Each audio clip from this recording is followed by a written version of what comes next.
The Eastern Conference Finals. With such high stakes, every shot, every emotion, every tick of the clock becomes magnified.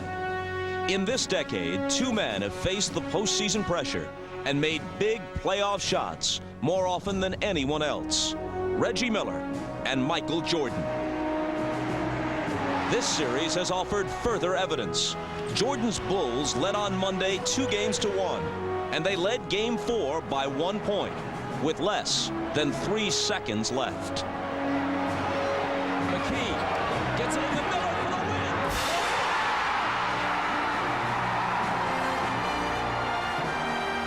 win. Less than a second is almost no time at all. But for Michael Jordan, it can be enough time. Kukoc to Michael at the buzzer. It spins out. It spins out. With that near miss, the tension is turned up another notch as the Bulls and Pacers are down to a best-of-3. The Bulls are at risk, but now the Bulls are at home. Game 5 next.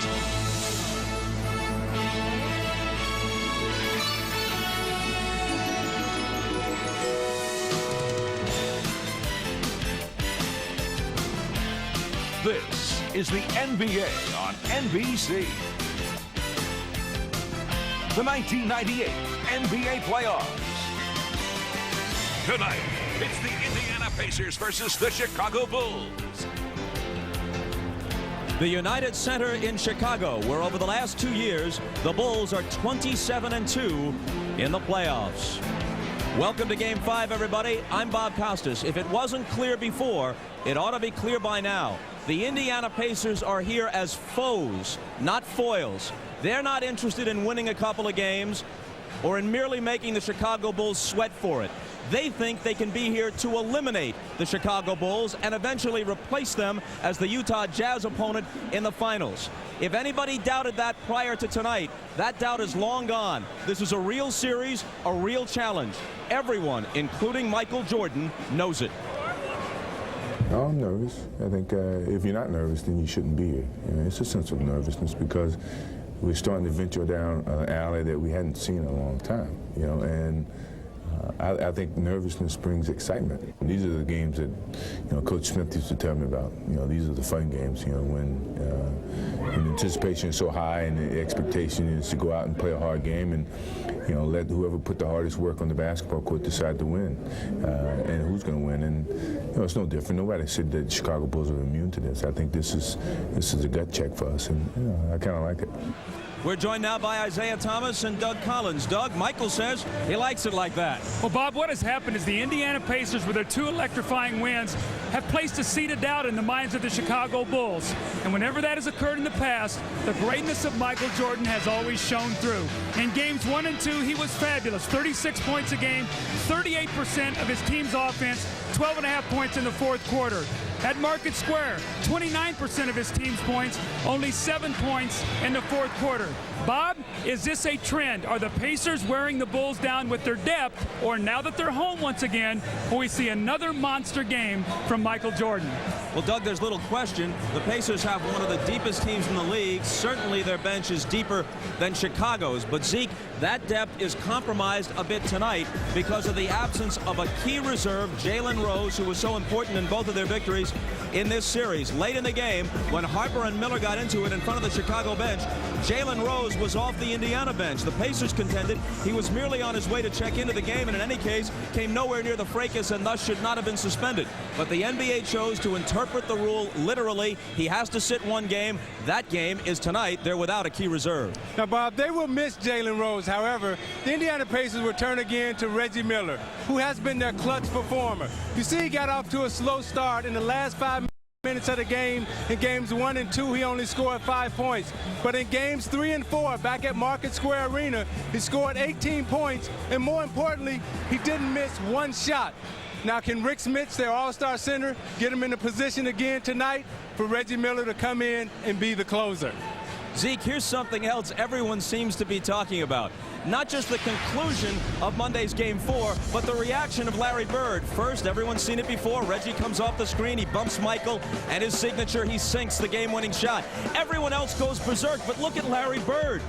From his demeanor, he might as well be looking at a test pattern. But Bird has put it this way: yeah, I'm emotional inside, but outwardly, I'm affecting a different demeanor because my team is taking its cues from me. And apparently, Doug, he wants them to believe that a victory here or there is just fine. But it's the series that they want to win, and then they can celebrate. You, on the other hand, Doug, were a very emotional coach. I don't think you could have contained yourself that way. Bob, I think it's important to be consistent for your team. That's what they're looking for, and this is what Larry Bird has been all season long, regardless of the magnitude of the game. Doug, the face that you see on Larry Bird is the face of a stone-cold competitor, the person that Magic Johnson, Michael Jordan, and I feared the most. The stage is set for Game 5. It should be a good one. It's a few minutes away. After this commercial break, we'll go to Hannah Storm and company at the Showtime studio in New York, and then we'll come back to Chicago for Game 5.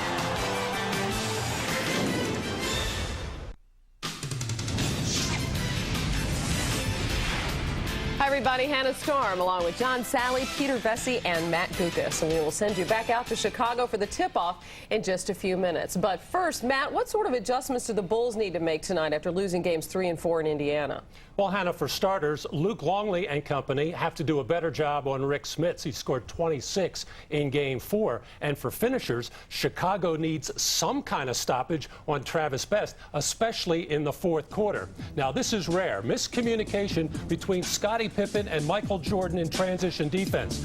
Pippen wants to run to his own man instead of picking up the player with the ball. This mistake gives Best a clean look at a three right in the middle of the Pacer fourth quarter rally on Monday. And ever since his return from baseball, Michael Jordan has had trouble with small, quick penetrators. Got to take away the middle and force Best to the baseline to cut down on his option, which Michael does, but no help from Longley. Now, Travis Best's efficiency in the 2 Indiana wins has caused major matchup problems for Chicago. And one more thing, I look for the Bulls defense to be much more furious like it was in the first 2 games of this series when Chicago forced a total of 46 turnovers. John, what sort of tone do the Bulls need to set tonight? The Bulls have to come in and say, look, no confidence for these guys. We have to blow them out of the United Center tonight. If they don't, these guys are going to hang around and hang around. That's what coaches always say, and they might slip away with a win. But they have to come in with that attitude. We're the defending champions. We're in the United Centers, and you can't play with us.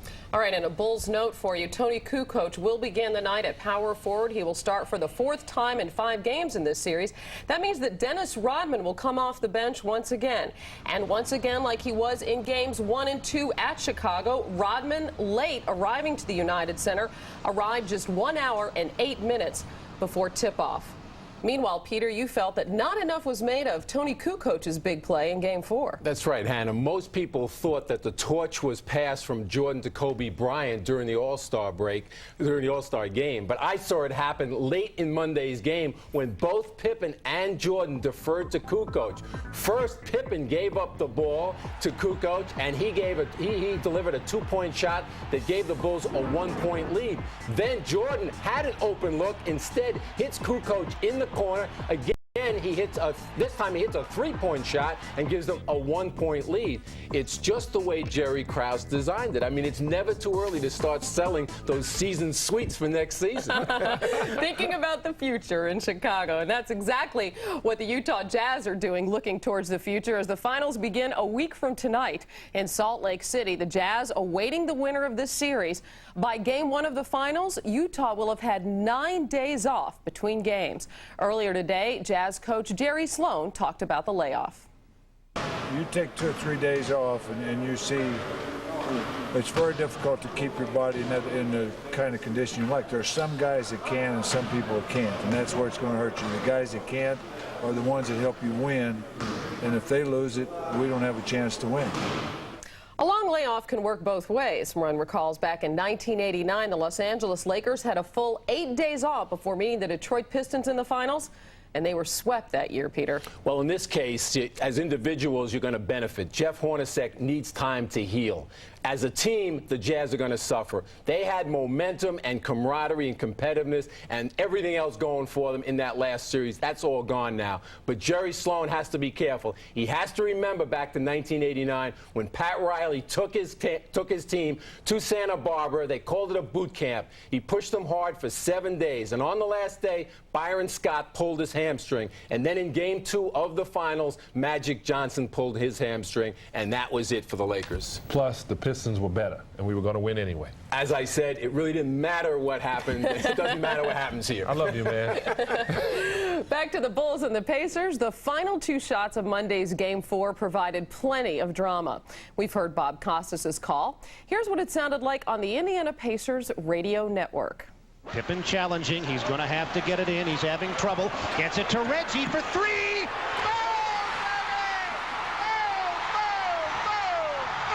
Unbelievable! He looks. He lobs to Jordan. He got it off. It rimmed out. It rimmed out. It rimmed out. It rimmed out. Unbelievable! Such objectivity from Mark Boyle and former Pacer head coach Slick Leonard. They had the calls in Indianapolis. What sort of drama awaits us in Game 5 of the Eastern Conference Finals? The Pacers and Bulls are getting set for the tip-off. The NBA playoffs on NBC continue after these messages.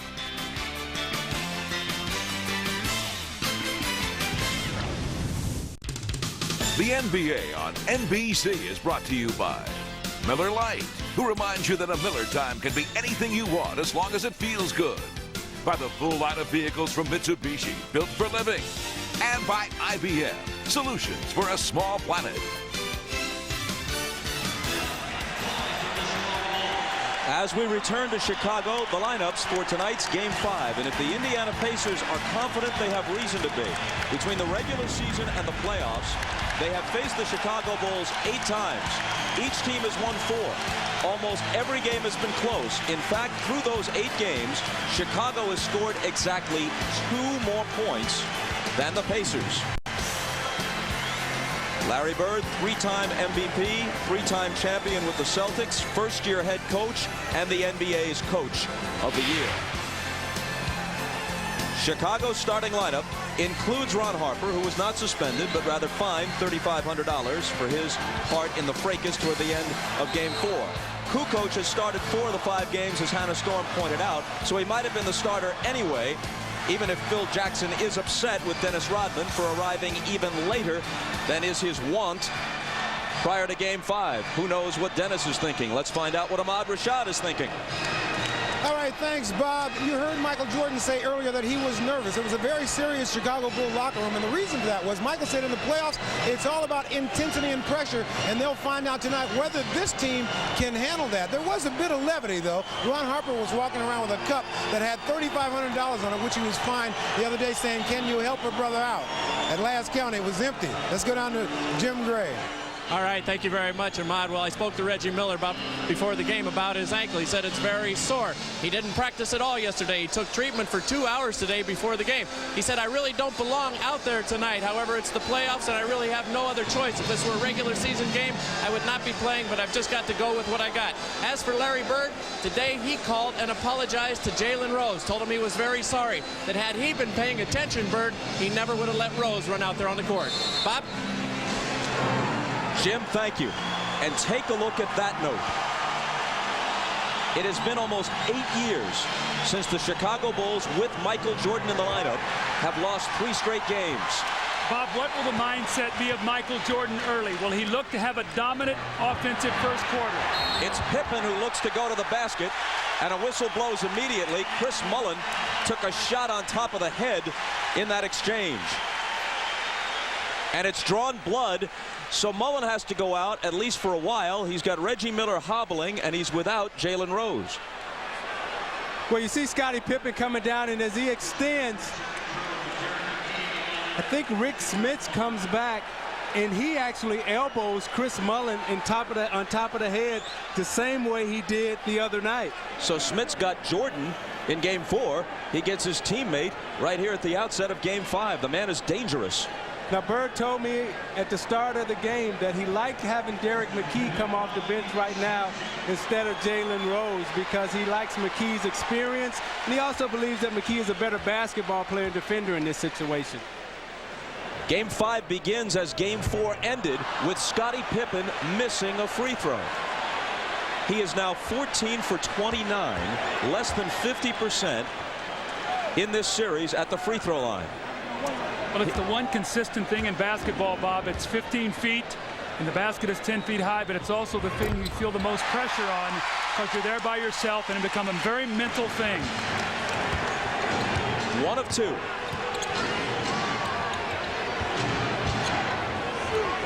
Dale Davis. And a whistle from Bennett Salvatore away from the ball. Salvatore working with Bob Delaney and Steve Javie. Here's Jim Gray. All right, Bob. Well, Chris Mullen is on the bench being attended to by the Indiana trainers. He has about an 1.5 inch gash on the top of his head. They're trying to stop the bleeding. When they stop the bleeding, he'll return. Bob? After the foul on Scottie Pippen, the Pacers put it back in play. Dale Davis takes the high percentage shot, the dunk off the feed from Mark Jackson. Pippen pulls up and fires a 3, and that's way off, but Chicago retains it. Miller is on Michael, who backs him down and hits off the glass. Well, that was very easy that time. Reggie Miller was not able to hold his ground at all, and Michael really just dribbled him under the basket. No help at all. It's difficult for him to hold his ground, Doug, because he doesn't have the strength in those legs and with that sore ankle.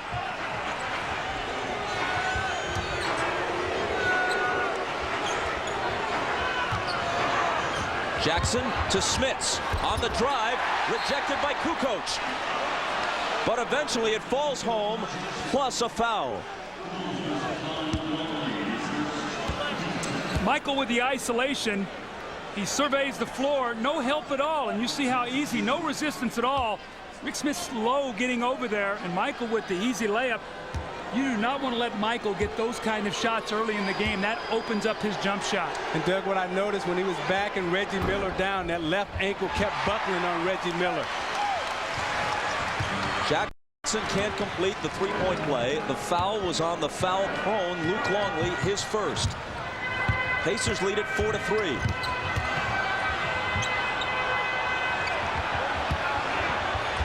Michael into the lane, and he scoops it up and in for his second basket. At the other end, Jim Gray reports that it will require 3 stitches to close the wound on Chris Mullen's head. When Michael Jordan is thinking offense in the first quarter, he always goes to the post. Michael into the passing lane for the steal, but it happens just as an offensive foul is called on the Pacers, so the Bulls get it either way. Michael once again on that low block, the up and under. He splits Rick Smits. 2 easy layups for Michael Jordan, then the moving pick on Rick Smits. And we see the big numbers of Michael Jordan after big losses. Foul was on Miller, his first.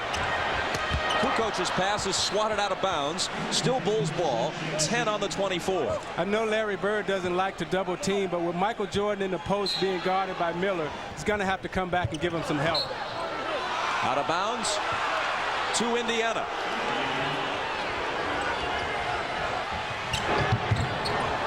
Miller into Jackson, who has to walk a tightrope along the sideline.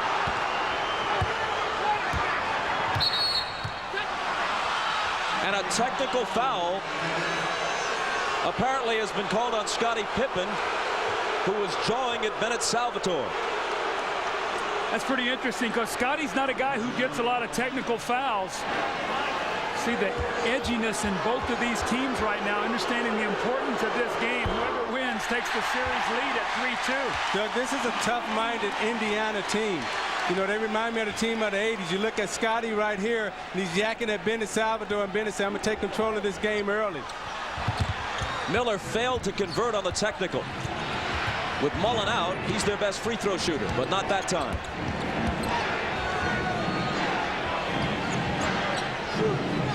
Longley trying to contend with Smits. And an illegal defense warning against Chicago, their first. The point that I was going to make, Doug, about the Pacers is that they have an 80s mentality. When you look at Utah and the Indiana Pacers, both these teams are veteran teams that played in the 80s, and they're challenging Chicago right now emotionally as well as mentally.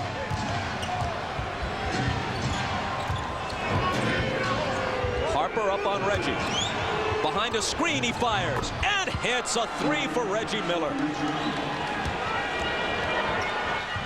Michael at the other end. You know he wants to answer. He spins, he fires, but doesn't have the answer this time. Harper clears it, gives them a new 24. And Michael will try again, and this time it's the result he wants. He's gone to the same spot on the floor 3 times in a row and scored on all 3 possessions. You know, Larry Bird told me before the game, he said, no, Michael was going to get his, but they want to concentrate on Scottie Pippen. They want to keep Scottie Pippen around to about 14 points and not let him get about 20. McKee is doubled, and he finds Jackson for 3. Mark Jackson gives the Pacers a 10-7 lead. So the importance of that is that Scottie Pippen is always the help man defensively for the Chicago Bulls. If Mark Jackson can hit that, then on the closeouts, he'll be able to get dribble penetration. Kukoc ties it. Kukoc, who hit so many important baskets in Game 4. It wasn't his fault that the Bulls lost the game. Smits returns it to Jackson, then screens for it, gets it back, and misses the 20-footer long. Pippen into the lane, left hands it home.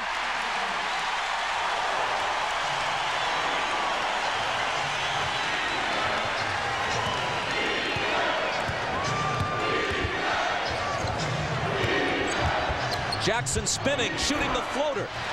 Front rim, and it comes off to Scottie Pippen. Harper. Now Longley with the hook. It won't stay down for him. Loose ball. Longley dives for it and retains possession. Jordan for 3. Kukoc wins the race to the loose ball, but can't hit the reverse.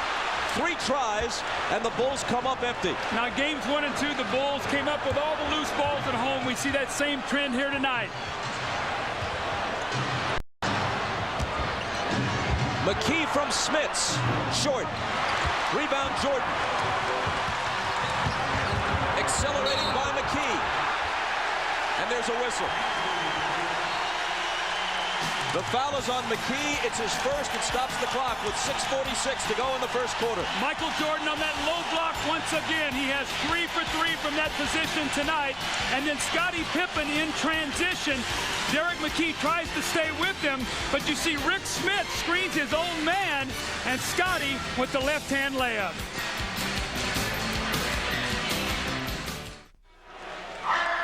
Now, Michael Jordan has come out in his first quarter with the mentality of scoring. And Doug told us whenever he has that mentality, he wants to go inside. Took Reggie Miller down there inside, went right one time, came back left, gave him the up and under, but then he went back the other way. You see, he keeps Reggie Miller off balance, not giving him the same look twice, and you see all the shots that he's taken thus far have come in the paint. See, Isaiah, what happens is when you score in the paint, it opens up the perimeter. And in the 9 wins and the 3 losses, you see Michael's been into the paint on an average of 6 baskets on 10 attempts. So tonight he's established in there, and then he'll step out, and the jump shot will come to him much freer. You know, right now, I think the pressure's on Chicago in Game 5. Anytime you come home in a Game 5 situation, the pressure's on you to win at home. Pippen gets his own rebound. Michael wants a 3. Michael has a 3. Bob, that's what I'm talking about. You let a guy, a scorer, get off with easy layups, and his game just expands. 5 offensive rebounds already in the first quarter for the Pacers. Harper broke it up. Pacer ball from the side. They trail it now, 15-10. And a whistle from Bennett Salvatore away from the ball. An offensive foul on the Pacers, so they give it right back. That should be 5 offensive rebounds for the Bulls, not the Pacers. It's against the Pacers, but Michael Jordan stepped right into the shot. Great rhythm. 2 offensive fouls already in the first quarter against Indiana. Pippen to the glass. And it's 17-10. Scotty has 5.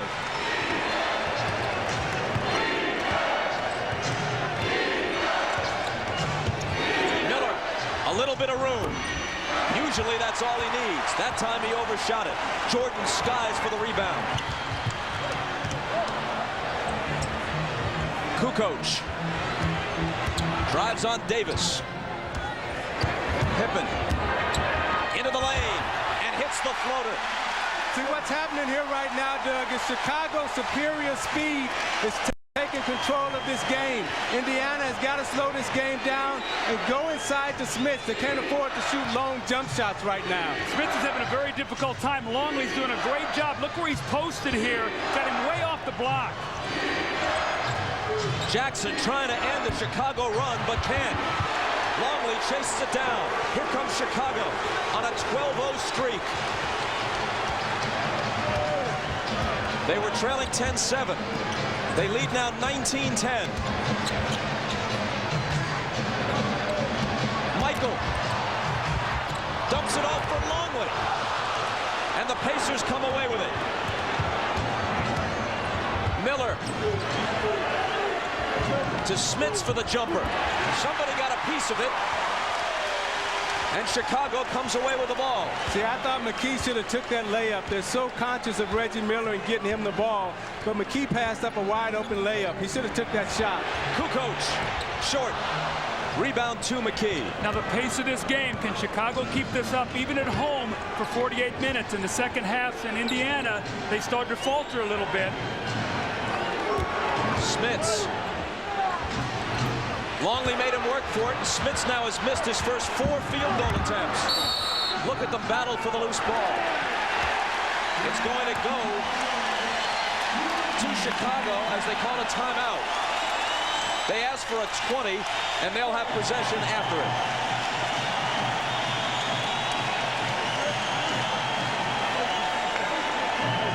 See, this is a game of speed for Chicago right now. Now, you watch this coming in full speed. Watch his Pippen just blow off the screen because he doesn't want to take the hits. When you're playing against a strong physical team such as Indiana, you want to use your speed and your quickness to make them move because once they put a body on you, Doug, then they slow you down. And you look at Pippen's numbers throughout the course of this series, and as Larry Bird said, if they can hold him under 14 points, then they feel that Chicago can't score enough to beat him. So far, it appears as if Luke Longley, with some help from his teammates on occasion, has denied Rick Smits the spots he wants and the kind of comfort in shooting that he wants. No question, Bob. That's why he's so vital. He cannot get in foul trouble. And with Rick Smits, when he is not scoring, he's a liability defensively because he's slow of foot and he doesn't get into the rotation. That's why the Bulls are getting to the basket here early in the first quarter. Michael. Another jumper. Not this time. Rebound to Jackson. Behind the back from Miller.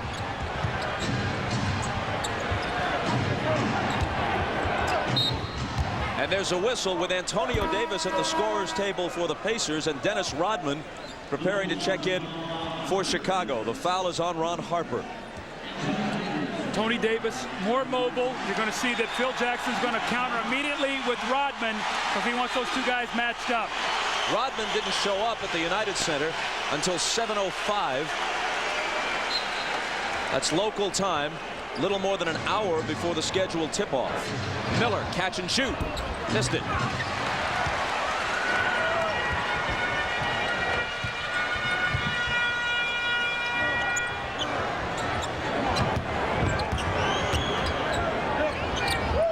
Kukoc in the lane.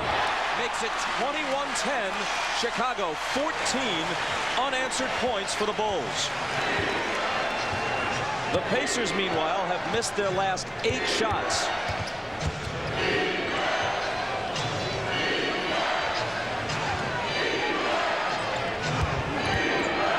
McKee fouled as he makes his move.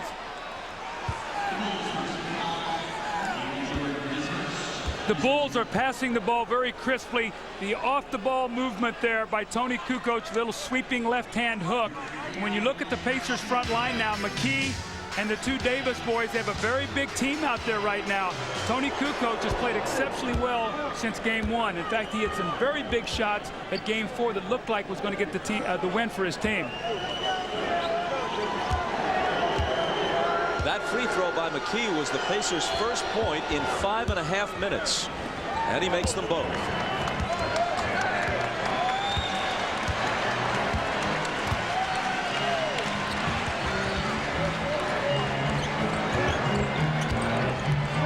Scottie Pippen working against Antonio Davis. Now Reggie Miller takes him on a switch.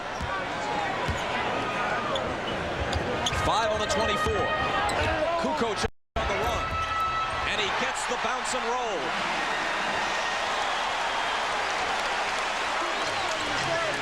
See what Indiana is thinking this first quarter. They just wanted to weather the storm. They knew they were going to be down 10 in the first quarter because of the emotional push. But can they come back after this and get the lead and start playing well again? Antonio Davis can't hit it. Rebound to Kukoc. It's a major storm the Pacers are trying to weather. Down 23-12. And the block on the Pippen drive.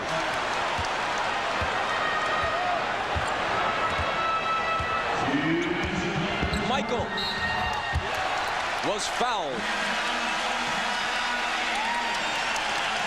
which stops the clock with 1:58 to play in the first. You're watching the NBA on NBC. Welcome back to Chicago. I'm Jim Gray. Larry Bird during that timeout told the Pacers, guys, you're bigger, you're stronger, be much more aggressive. You're giving up too many easy shots. Somebody stand up and do something here. Take a hard foul, get back on your game and play some defense. You guys are just letting them in with too many easy baskets. Somebody has to step up. Bob?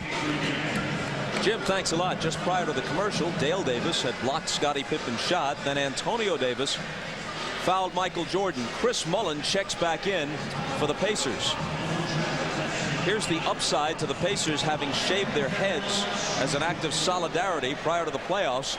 It gave the medics easy access to the injury. We're told it required 3 stitches.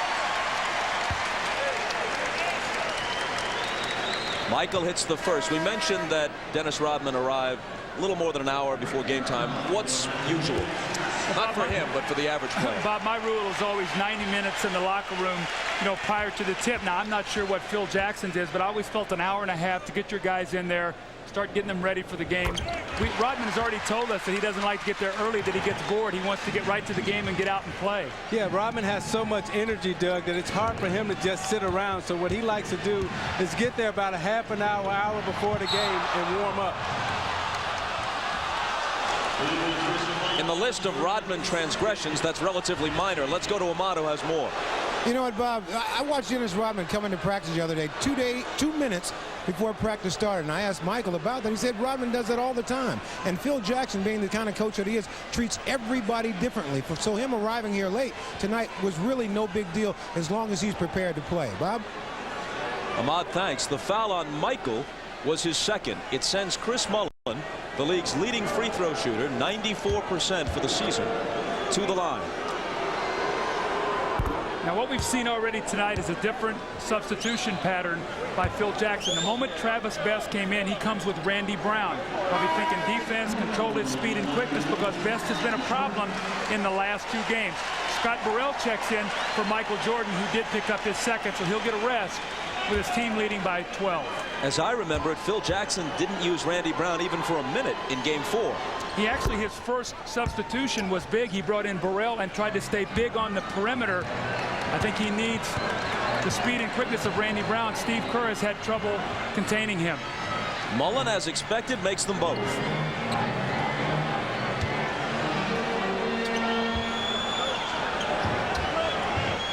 Kukoc. The rebound to Antonio Davis. So you have a Chicago team out on the floor without Pippen and without Jordan. Kukoc is the main scorer, so Indiana should be able to take advantage of this lineup. Reggie Miller. Harper gets up on him. And Rodman fouls Antonio Davis as Davis receives the pass. And folks, you can log on to msnbcsports.com for Showtime's online inside story on the NBA playoffs. Click on video features and commentary, plus check out Bill Walton's team-by-team preview of next month's NBA draft. It's all at msnbcsports.com.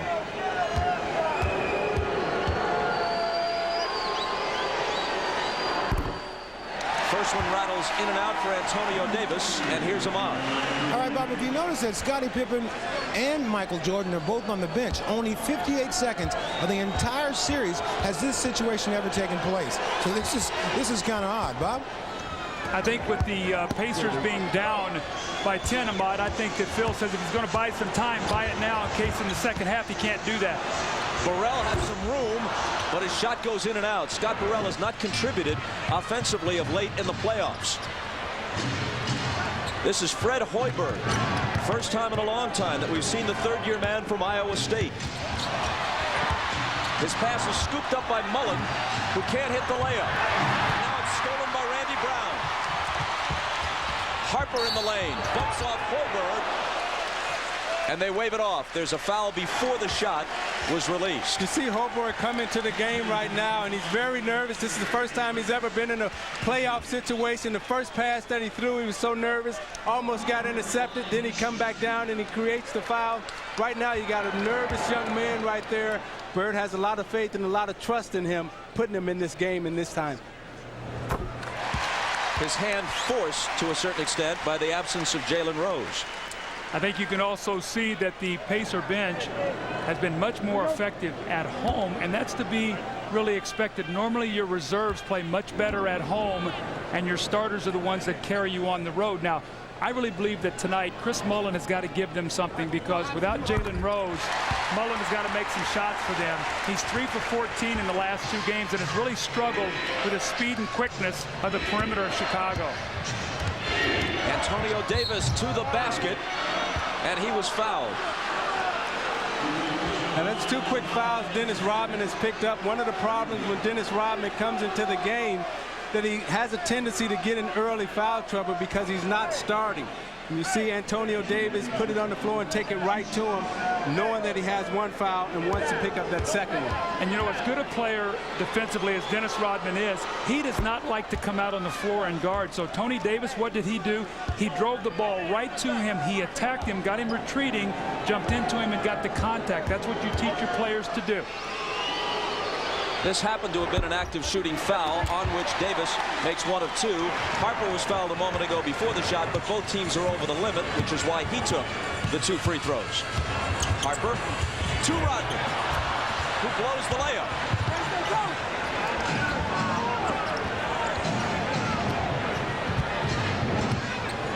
The Pacers have missed their last 10 field goal attempts, and they're 4 of 15 in the quarter, which now has 10 seconds left in it. Travis Best can't put an end to that streak. The Bulls have time. Brown to Burrell, who was fouled from behind by Mullen. And it's going to be a flagrant. Bennett Salvatore has called a flagrant foul. So Burrell will get 2 free throws, and the Bulls will get the ball with with 1.9 seconds.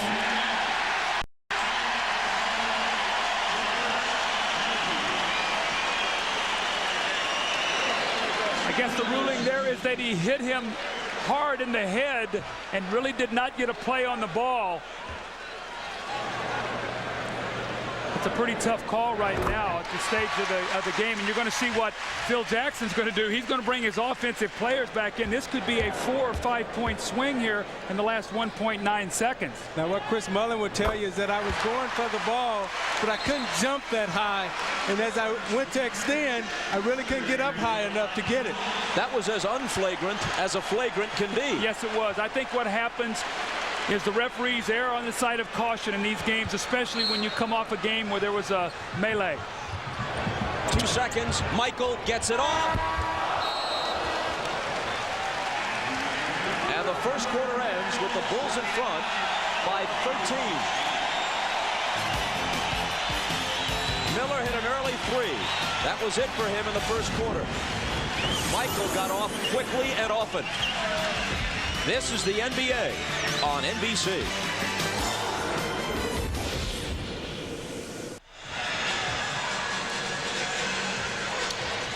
Well, when that happens, it goes a long way toward explaining why you trail 29-16 after one.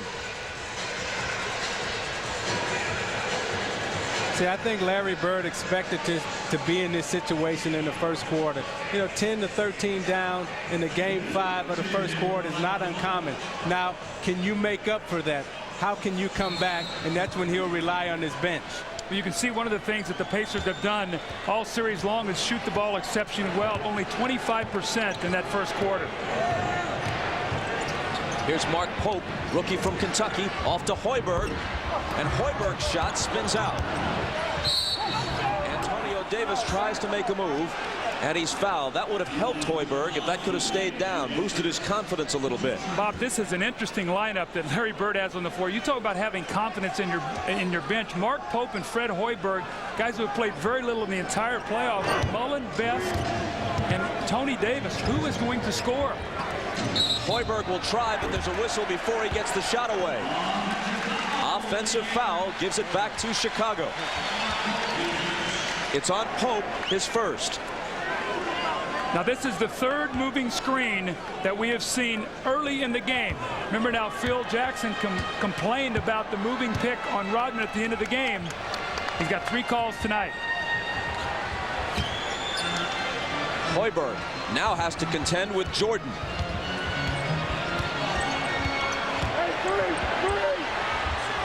Which, as you see, is not a pleasant task. See, that's not fair. You got to come help Hoiberg right there. You can't let him stay down in the post trying to guard Michael Jordan, the greatest player of all time. Travis Best with a nice move, but can't finish it. And the lid remains on the basket for Indiana. Jordan, foul before the shot. And you see Michael realizing early, I got to fish. And anytime he sees Hoiberg, okay, I'm going to back him down. I'm going to take my time. What? Nobody's coming to double team me? I'm by myself? Y'all going to leave him? Okay, take this bucket. Well, how about this? There's 10 guys on the floor right now, and Michael Jordan is the only guy who has a field goal. The other 9, I would make somebody else score a basket other than Michael Jordan. The foul on Hoiberg was his second. That somebody else is Bill Wennington.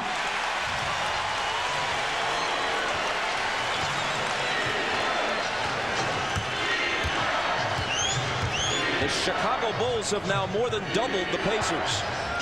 It's 33-16. Antonio Davis. Indiana has now missed 14 consecutive shots.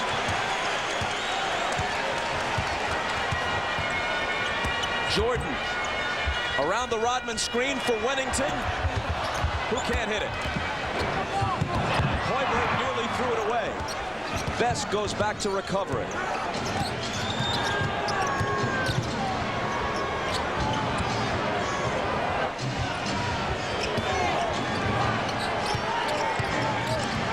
Best trying to break Burrell down. Splits 2 defenders but misses. Rodman tumbles out of bounds, but first gets rid of it to Kerr.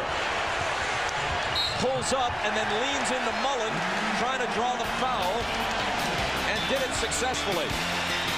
Nothing going right for the Pacers. The NBA on NBC is brought to you by Gatorade Thirst Quencher. You either have it in you or you don't. Life is a sport. Drink it up. By Chevy Malibu, the car you knew America could build. Genuine Chevrolet. And by Michelin, celebrating 100 years of innovation because so much is riding on your tires. There was a sense of real concern at the United Center prior to this game. Those concerns on the part of Bull fans have been allayed somewhat as Phil Jackson's team has jumped all over Larry Bird's club to the tune of 33-16 with 9:43 to play in the second. The Pacer bench, one of the biggest strengths of their team, is 0 for 7 today. And they have missed as a team their last 15 shots. They don't have a field goal in the last 11 minutes. Well, you see Steve Kerr hit the line. He was able to bait Chris Mullen into a foul on a fake of a long 2. But the Pacers right now have to score. I mean, it's 16 points. You know, Larry Bird tried to buy some minutes there to get Smiths a little bit of a rest and Reggie Miller. But this is the time of the game right now. You don't want the Bulls to push out to a 25-point lead. You'll never catch up because you don't have that kind of firepower.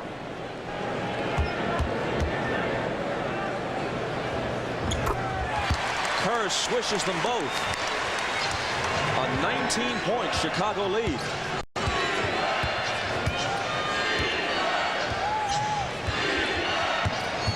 Reggie Miller back in. Burrell draws the defensive assignment on him. Here's Travis Best trying to go to the hole and fouled on his way.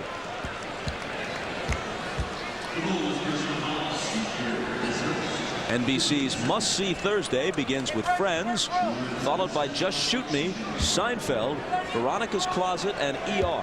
That's must-see TV tomorrow on NBC. They still have the Seinfeld repeats in the vault, and they plan to use them. Now, Reggie Miller is wearing some type of ankle wrap or ankle guard on his ankle right now, and that wrap has become unraveled. I hope he doesn't trip on it or he recognizes it and try to, button it back up before he trips on it.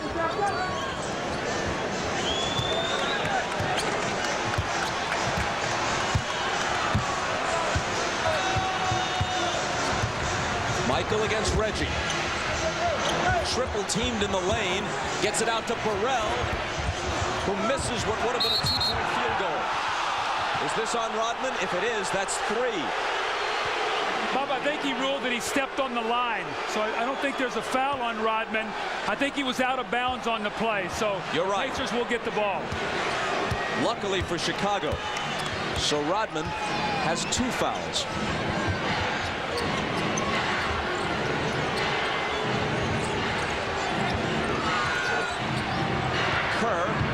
Best is much quicker than he is. Smits still without a field goal. The Pacers must think right now about trying to get this to 9 or 10 at halftime. They have 8:38 maybe to chop a 9 or 10-point lead. Longley had it knocked away, and Antonio Davis takes it. Best explodes to the hoop. Burrell thought he blocked it cleanly, but there's a foul instead.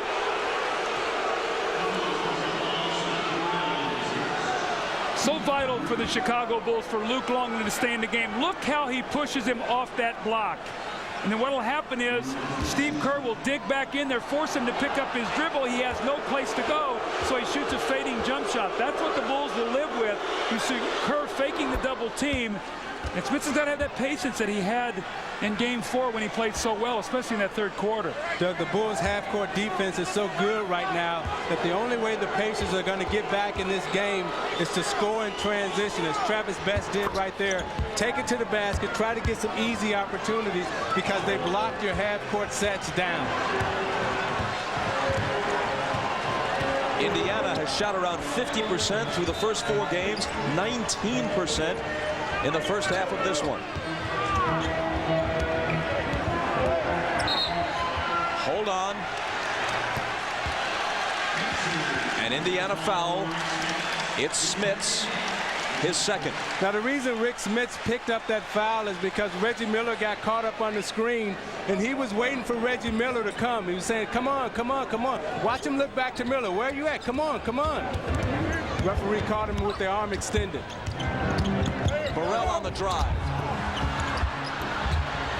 It bounces to Kerr, who knows what to do with it.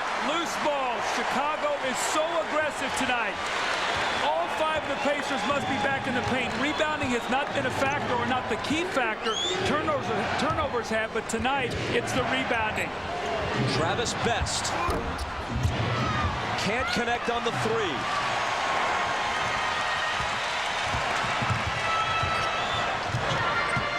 Extending back to the first period, the Pacers have now gone more than the equivalent of a full quarter, more than 12 minutes without a field goal.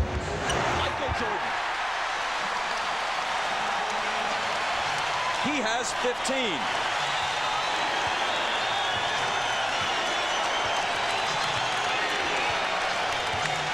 Chicago by 20. And play is stopped. Michael Jordan is going to always find an opening. You see him give the basketball up, always cutting, always moving. sets a little bump screen there, does not stand, presents himself to an open area for Scott Burrell, and once again, another layup for Michael Jordan. That last foul was on Rodman, his third, and now he is hit with a technical foul before Phil Jackson can get him out of the game. Dickie Simpkins coming in. Now, here's Michael saying to Dennis, look, don't give these guys a chance to reverse this momentum. Dennis often complains that, as he puts it, he has a bullseye on his back. On the other hand, he is almost by acclamation, when you talk to the other players, the dirtiest player in the league. Mostly that's effective for him, but a lot of it involves illegal play, and a lot of it happens off the ball. So why shouldn't the officials watch him more closely than they do other players? Smith's missing again. He's now 0 for 6. Michael made a move, then didn't know what to do with it.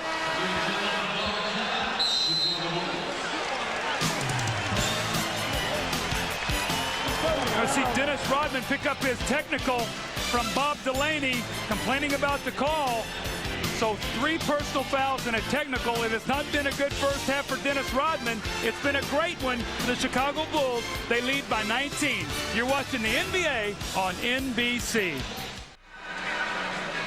While we were away, listen to Michael Jordan on the Chicago bench. Leave him alone. That's it. You can't give him away no more free points. That's it. Leave him alone. That's leadership from your star. Scottie Pippen has a technical. Dennis Rodman has a technical. He says no more free points. Make them earn them. Stay away from the officials. Just play. Especially when you're up by 19.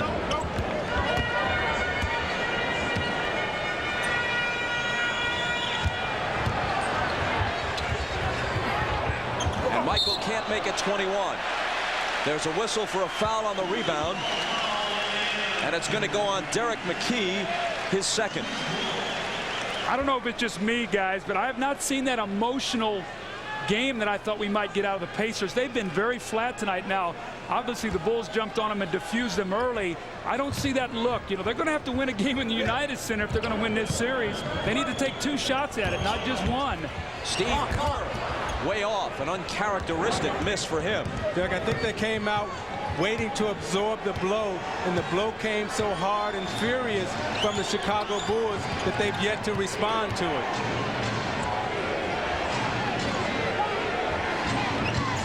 Smits forces one up and finally hits it. His first field goal of the night, and the Pacers' first field goal in unbelievably 14 minutes.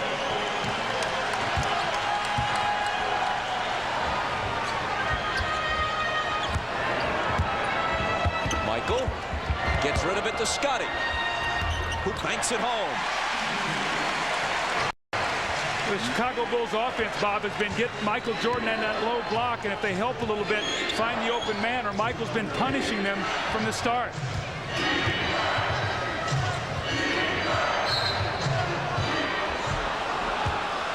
A lot of pushing and shoving happening off the ball, and it looks like Longley for his second.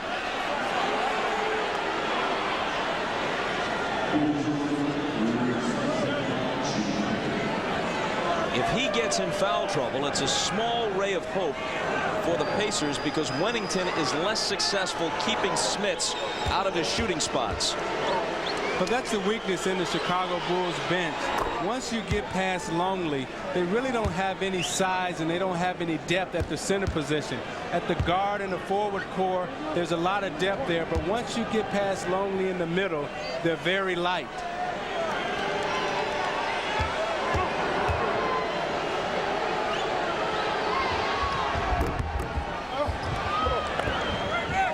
Smits makes them both. The Pacers trail by 17.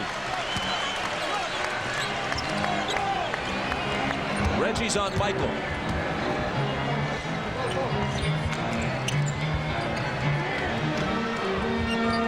Dickie Simpkins finds Pippen. Scottie chases it down. Another loose ball. Belongs to the Chicago Bulls tonight.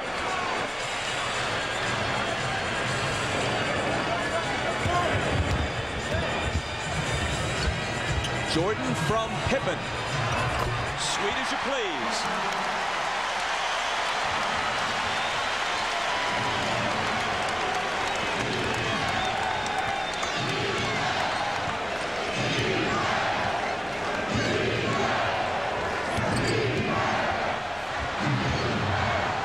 Reggie Miller. It comes up short for him. And Jordan is inside of Smits for the rebound. Kerr. Now Longley.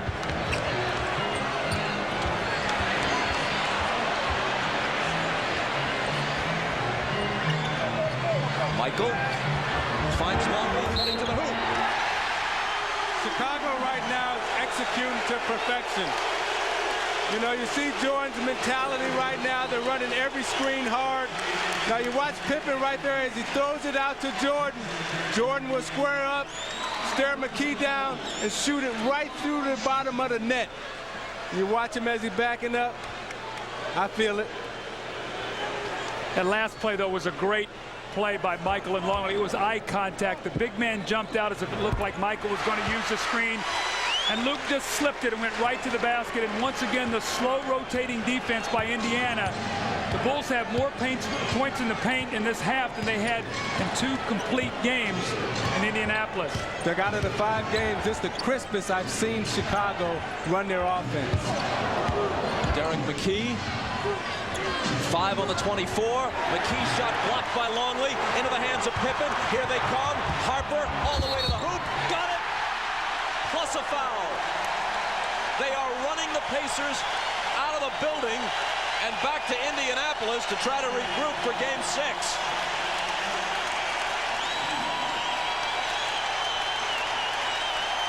Now the problem is not how do you stop the Bulls from scoring, but how do you score against the Bulls?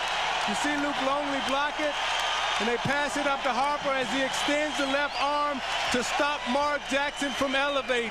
As Mark Jackson went up, Harper extended that left arm so he can get an extra boost off him. A second consecutive three-point play, and they have more than doubled the Pacers at 49-24.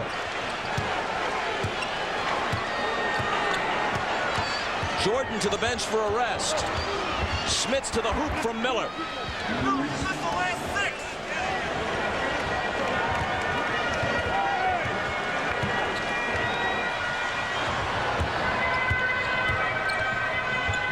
Simpkins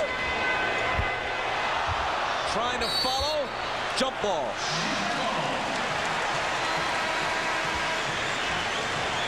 Dickie Simpkins was released back in February by Golden State. He finds himself in the conference finals back with his old team, Chicago. That's not a bad deal. Derek McKee going out. We know that he has a very sore quadriceps muscle. They are now down 23 points.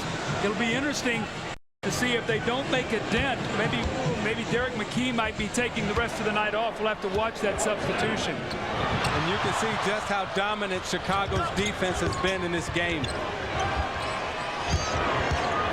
Smits.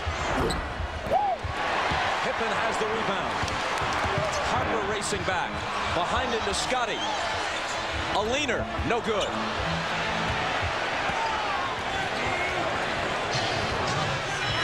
We move inside 3 minutes.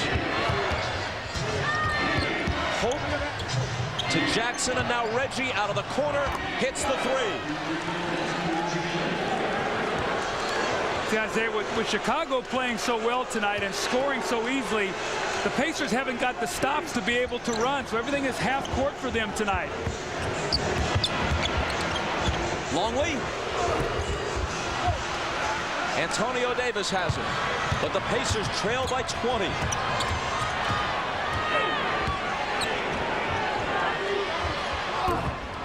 Davis's line drive jumper comes up short.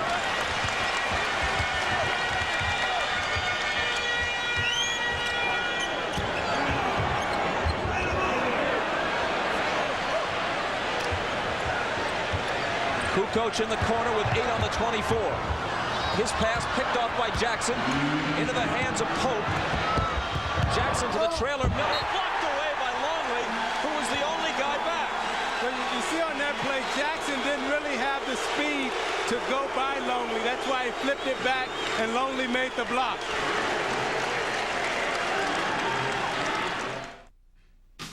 I'm Hannah Storm in New York. Coming up on the Prudential Halftime Report, we'll be joined live by Orlando Magic head coach Chuck Daly. He'll share his insights on tonight's game, and we'll talk about the Bulls dynasty, which followed on the heels of Chuck's 2 championships in Detroit. Plus, we'll hear from Matt Gukas, John Sally, and Peter Vesey on the first half in Chicago. The Bulls lead by 20 as we send it back to Bob Costas. Hannah, thanks very much. So your old coach, Chuck Daly, pays a visit to the Showtime set. Zeke? Daddy Rich is in the house, and he knows a lot about winning championships. I learned a lot from Chuck Daly, and I just want to say thanks, Chuck, for imparting all your wisdom on me.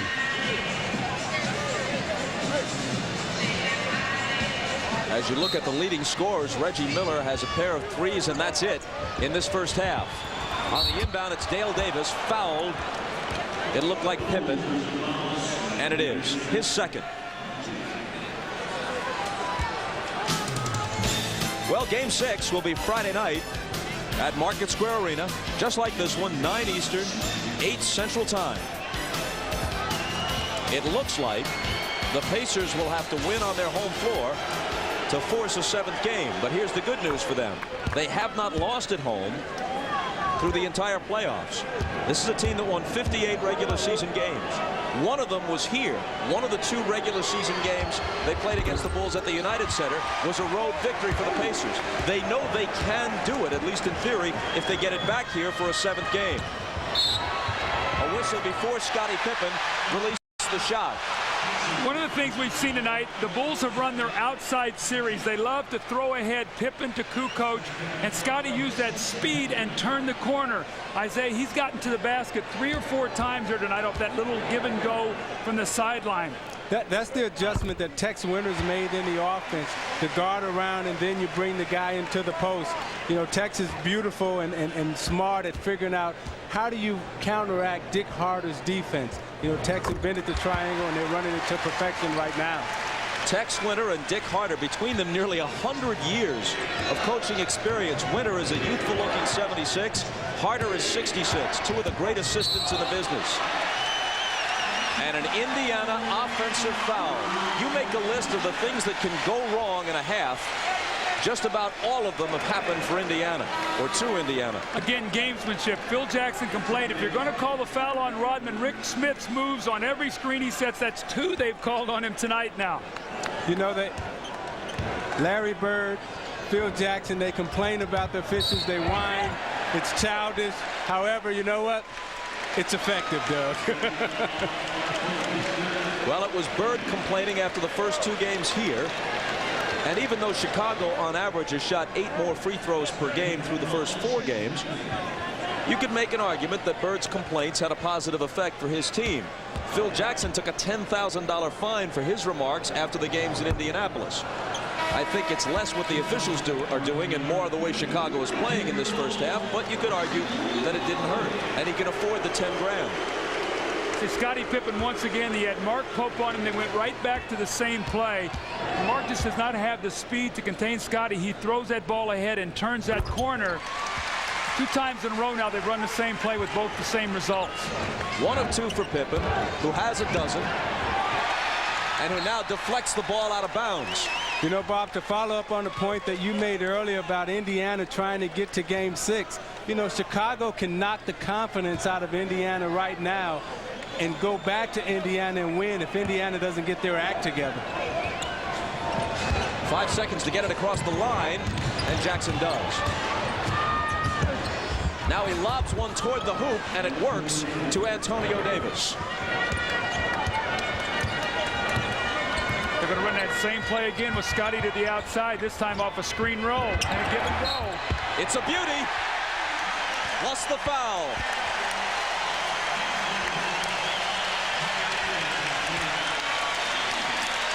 Antonio Davis picks up his 3rd. Here's Scottie Pippen now. You're going to watch guard to the outside. He hits, and then the give and go.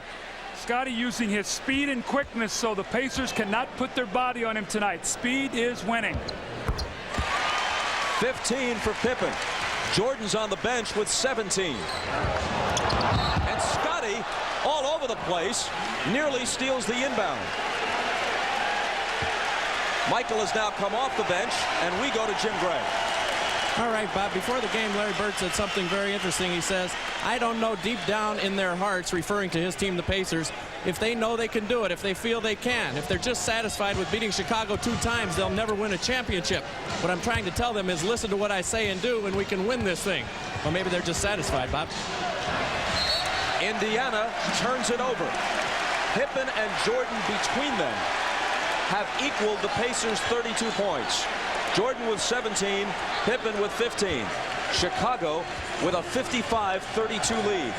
And that's the number that Larry Bird feared, that 15 points by Scottie Pippen, and he has it in the first half. Now, and now 17. he equals Michael.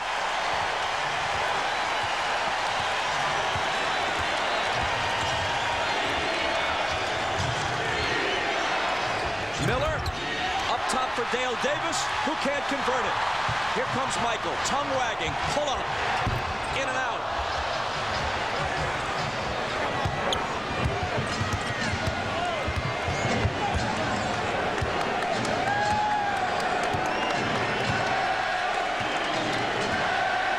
Game clock overlaps the shot clock by about 4 seconds. Jackson deals it out to Davis, and now Antonio Davis. Can't hit it. 4 seconds to get off the final shot of the half. It'll be Michael. He did not beat the buzzer. They waved the basket off. Missed it by a split second. Says to Pippen, that's okay. We each scored 17. We alone have more points than the Pacers. We have a 25-point lead. The team that trailed at the half has won each of the first 4 games, but nobody trailed by this much. The Prudential Halftime Report coming up after these messages. You're watching the NBA on NBC.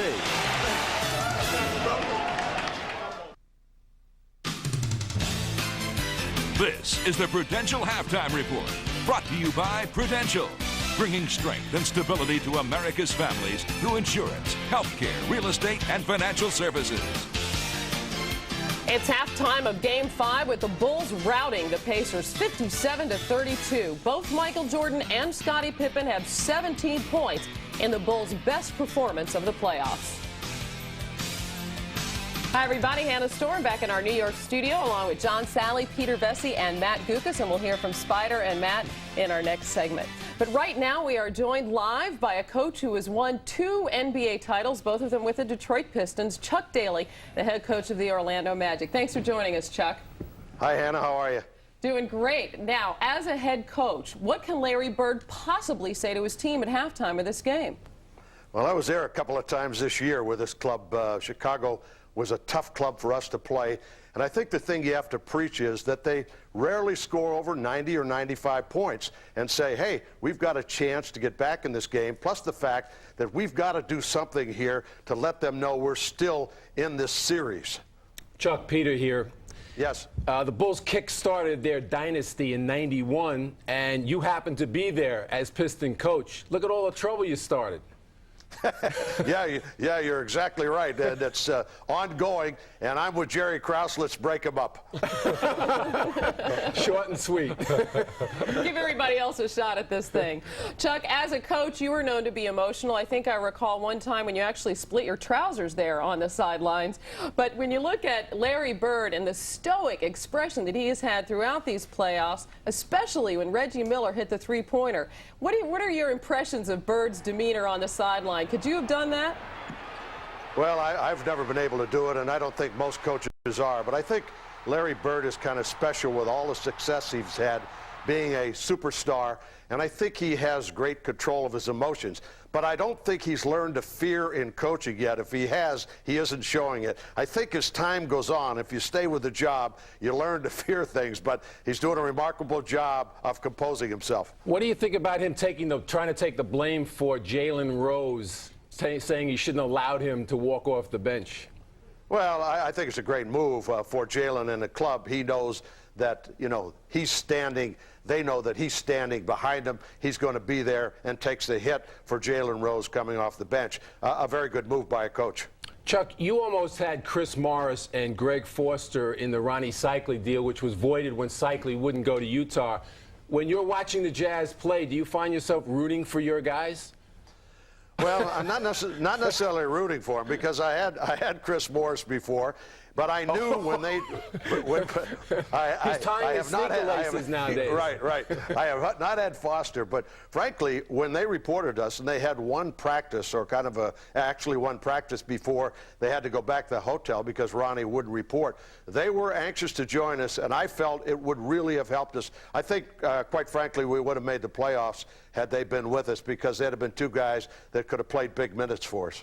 You know, Chuck, you've been to the playoffs 11 straight seasons before this year, took the 2 seasons off, came back to coaching. There was some speculation at one point when you guys were struggling and Penny Hardaway was injured that you weren't having a good time, that you may not even be back. In retrospect, though, was this a good decision to come back, and will you coach out your contract? Yeah, I think it was a good decision. I enjoyed it. This particular club, while we didn't win the way anybody in the organization would have liked, maybe because of injuries or whatever reason, but I was happy with this group. They played really hard. In fact, it's one of the fun years I've had coaching. I would just like to have won more. A lot of people they kept saying, yeah, you're doing a great job. I said, yeah, I'd rather do a bad job like I did with John Sally and those guys who won 61 games.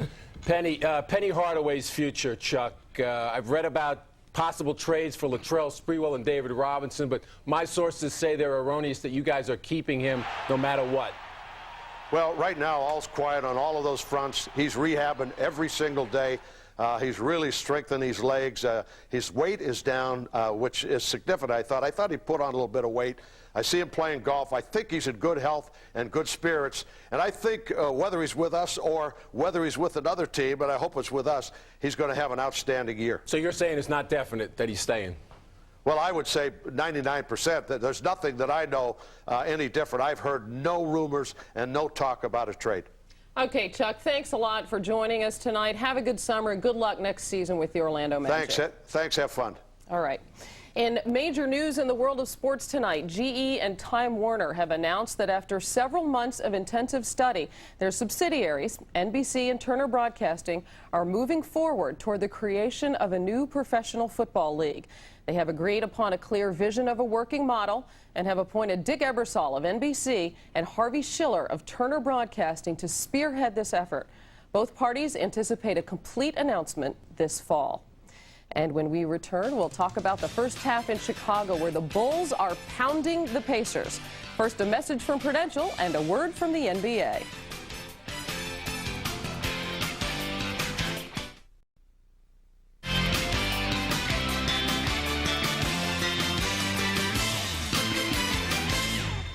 At halftime, the Bulls lead the Pacers 57-32, and a look at the first half shows that Jordan and Pippen have combined for 34 points, outscoring the entire Pacers squad. And Pippen really came out aggressively, Matt.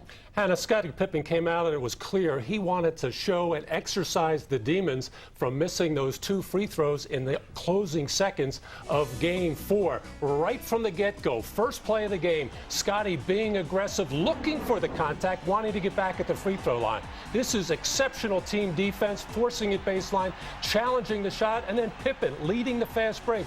3-on-4, 3-on-5, but thinking, take the ball to the hole, force the action, and then good, hard, crisp cuts by all of the Bulls. The ball was moving beautifully. Pippen with another assist. Terrific first half. Scottie Pippen flirting with the triple-double. And I have a feeling that Michael Jordan had a pep talk with Scottie Pippen before this game saying, hey, partner, I need you out there.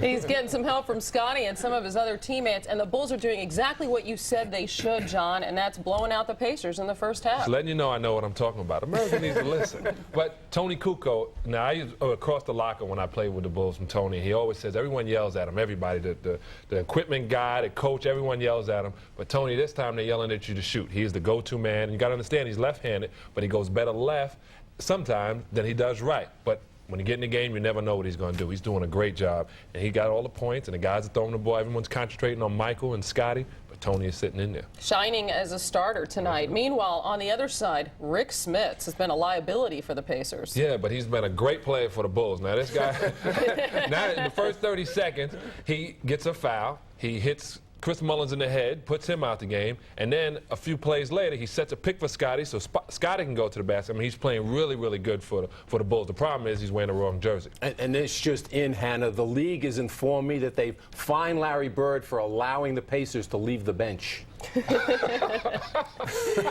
Meanwhile, let's move on to the French Open. A huge upset on the men's side today as top seed Pete Sampras lost the 97th ranked player in the world, Ramon Delgado of Paraguay.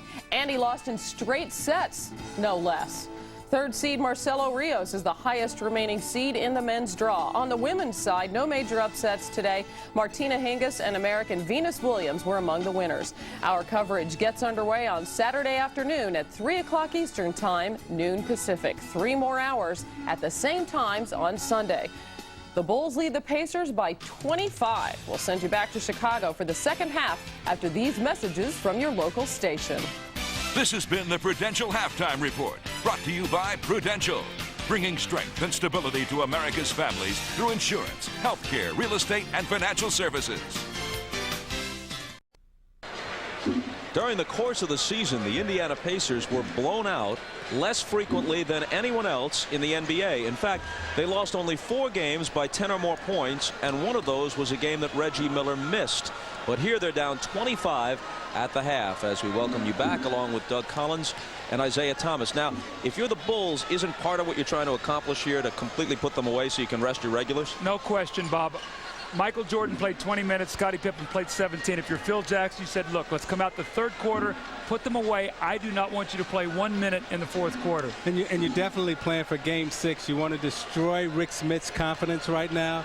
You want to destroy Reggie Miller's confidence, because when they go back to Indiana, you don't want them going back feeling good about themselves. So this second half will be all about destroying their confidence. Which brings us to a look at the Miller Lite halftime stats. Well, Bob, I wish I could tell you it was something good for Indiana. This has been a nightmare in every way. They've shot 24%, 8 for 34. In the series, they're shooting 49%. They've been out-rebounded by 18. And we talked about stars win championship. And it's been Michael Jordan and Scottie Pippen. Look at the line, 17, 8, and 6.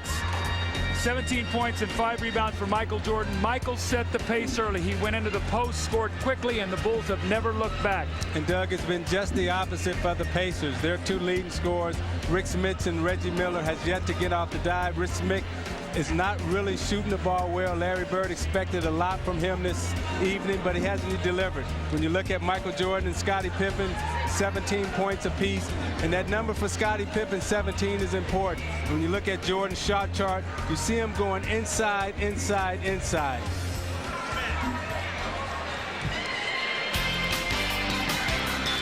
We'll be back with quarter number 3 from the United Center right after this. Ahmad Rashad back at the United Center, where the Bulls are up by 25 points during the halftime. Phil Jackson told his team to keep attacking and keep attacking. And obviously Doug Collins must have snuck into the locker room, because the other thing he told them was the same thing Doug had said, to bury him. Come out and try to bury him right now and get this game over with. So that's what they'll be trying to do. Let's go down to Jim Gray. All right, thank you very much, Ahmad. Well, Larry Bird told his team we're being beaten in every phase of the game. There are only about 2 of you guys who are playing. We need 6 or 7. He's not going to rest any of his guys. He said, hey, we can't fold it up. We have to establish something here in the second half. We got to see what we're made of. Otherwise, we're going to lose touch of this series. Bob?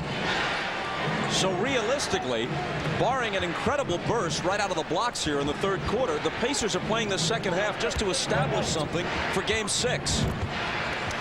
Dale Davis's shot rattles in and out. Well, if you're the Pacers, that's the way you have to approach it, because the series is an extension of Game 1, 2, 3, 4, and 5. And you got to go back to Indiana with some type of confidence and belief in your system. Ron Harper around Mullen to the basket, count it, plus the foul.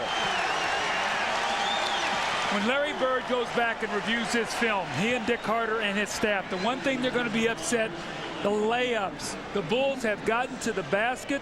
They have finished.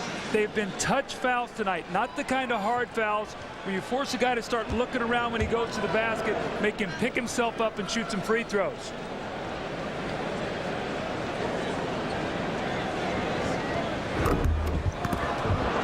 The lead stays at 27 as Harper misses the free throw.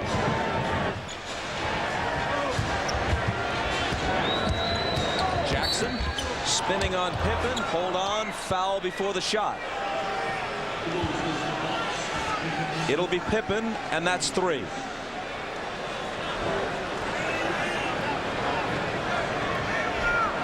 Much of the energy has gone out of the building. They were roaring at the start of the game. The Bulls put on a first-half clinic. And now folks are just kind of settling in and maybe deciding how they might beat the traffic. It's a big shot right here. Chris Mullen wide open. He's 3 for his last 15. They need him to make some shots. Even if you don't win this game, he's got to establish some confidence. He swishes that one. Here's Rodman. Smits reaches in and pokes it away. And Dennis apparently touched it last. But Doug, I can tell you that crazy things happen in the playoffs. I remember when we were playing the Boston Celtics at the old Silverdome, we missed 23 consecutive shots in a row. So things can happen, and this thing can turn around for Indiana. Mullen. His pass deflected out. Still Indiana ball. But Michael Jordan wasn't on my team.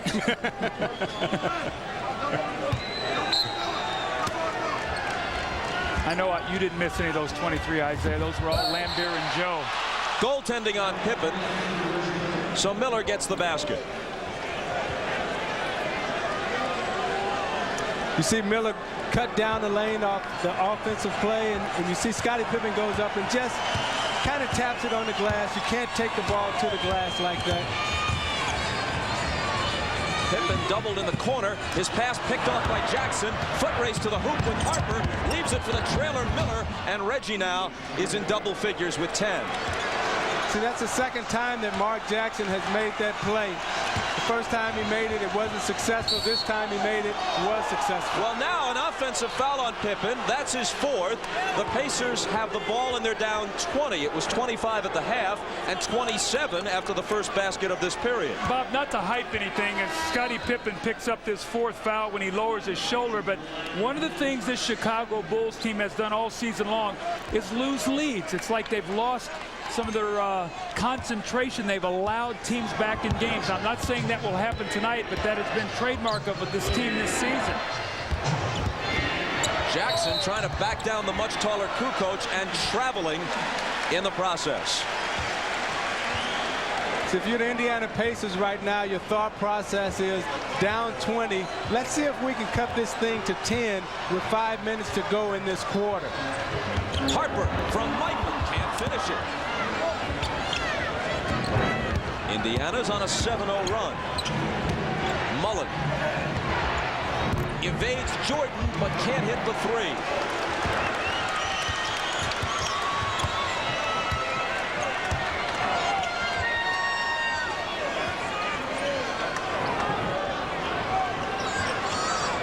Kukoc from Rodman. And Indiana comes back, still down by 20.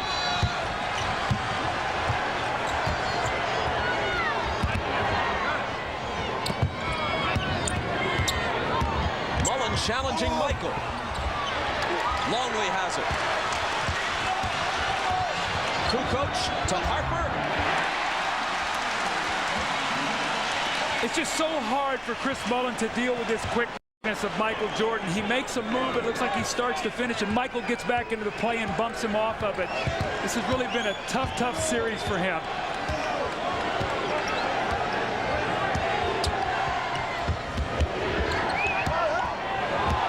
Jackson into the lane, throws up the hook on the run, and Dale Davis is there to clean things up.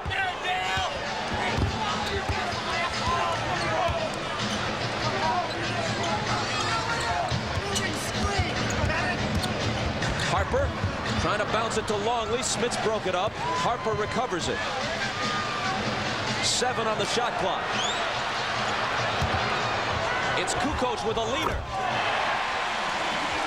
That's a little European half step that he has. He gets in there and he makes that little floating shot. Tony Kukoc really makes that play very well. There's the offensive foul on Dale Davis.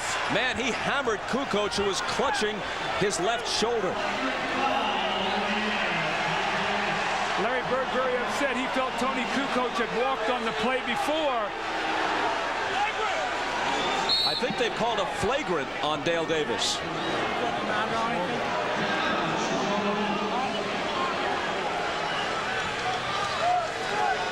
He definitely delivered a shot.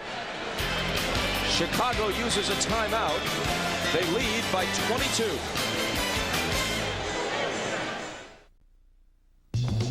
Miller Genuine Draft presents even more basketball. Now, Scottie Pippen has bounced back after missing those 2 free throws. You see him driving, attacking the basket, using his speed to counteract what the Pacers are trying to do in terms of putting a body on him. You see he accepts the challenge, accepts the blow right there. Then he blows by him again on the right side to hit the pull-up J. Now, when you look at Scottie's shot chart, you'll see everything going to the basket, and you'll see him really attacking this right side of the court. Larry Bird told us that he wanted to keep him under 14. Not tonight. And in recognition of this look inside the game, Miller Brewing Company will donate $1,000 to the Thurgood Marshall Scholarship Fund. Kukoc is at the line. A moment ago, he pantomimed a shot and pulled his arm back down as if in pain, and he winced a little bit as he released that one, too. Here's Ahmad. All right, Bob, I just spoke with Chip Schaefer, the Bulls trainer. He told me that Tony just suffered a bruise to his left shoulder, but obviously he's able to keep playing. Bob? And able to hit both free throws, which increases the lead to 24.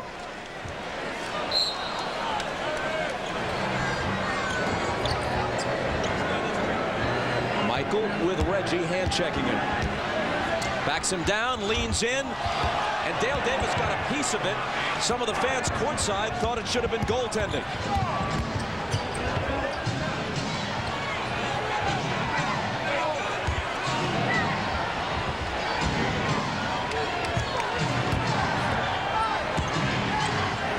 Here's Chris Mullen against Kukoc, who gives him a little room, and Mullen converts. Now, Mullen can score against Tony Kukoc because he'll be able to create a little distance, and he's that master of the little up and under move. You saw 2 pump fakes before he finally delivered the shot. 8 for Mullen. Harper, pull-up jumper, spins out.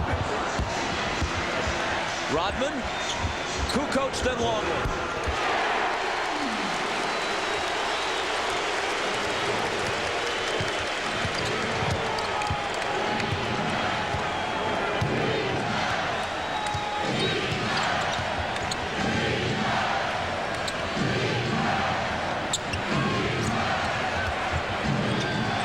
Reggie Miller on the run. The tip by Davis is disallowed as he commits the foul over the back, which is his 3rd. The Pacers were trying to run a set play, and Mark Jackson was pushed so far out on the floor that even when Reggie Miller came off the screen, if he was open, they couldn't get him the ball because there was so much distance with the passing lane. The Bulls are doing a great job of keeping them passing lanes really far tonight. Longley, left hands it in.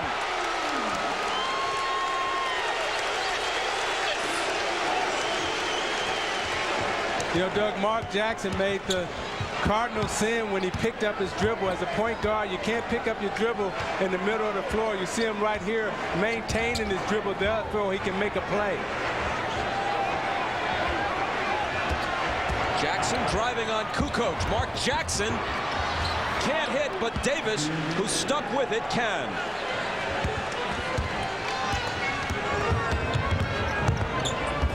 Rodman from Harper.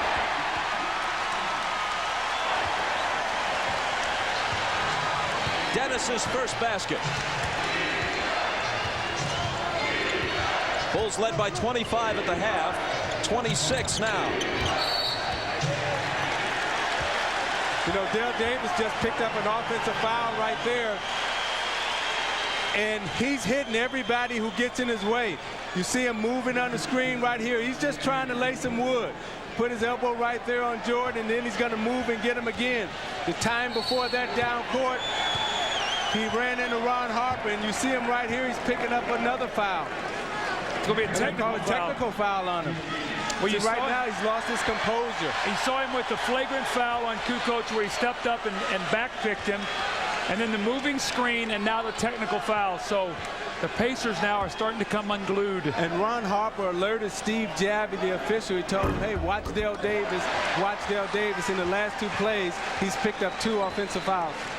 Dale Davis perhaps a bit overzealous in heeding Larry Bird's plea for somebody to lay a body on someone. Here's Ahmad. All right, Bob, just before Dale Davis's first foul, the referee, Bob Delaney, warned him and told him to cut it out. Told him a couple of times to cut it out, and I think that led to the next foul and the technical. Bob? Thanks, Ahmad. After Michael hits the tee, Bulls put it in play. Harper, off balance, wild shot, nowhere near.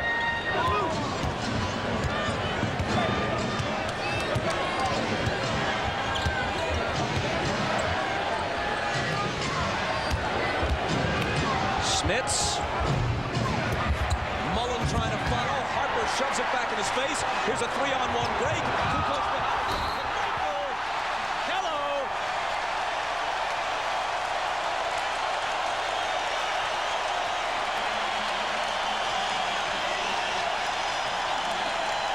Now, more than anything else, Tony Kukoc loves to make these type of passes. You see him catch it quickly behind his back, catch Jackson turning, and look out, here he comes. 23 in white, MJ is in the house. What are you talking about? He owns the house.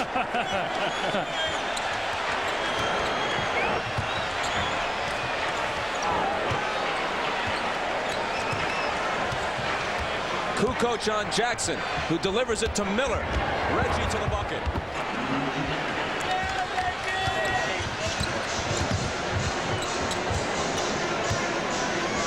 The numbers are reversed there in a most unappealing way for the Pacers. 74-47, now 76.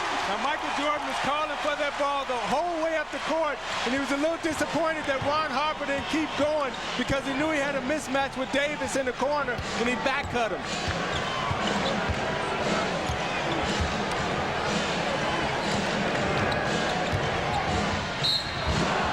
Rodman may have fouled Jackson, and he did. Now you watch Jordan running really hard, and he said, come on, Ron, don't stop on me now. So he takes Davis out to the corner. I'm going to lure you to sleep, or I'm not thinking about doing anything. As the ball goes in the post, boop, I'm gone. Bam, there it is again.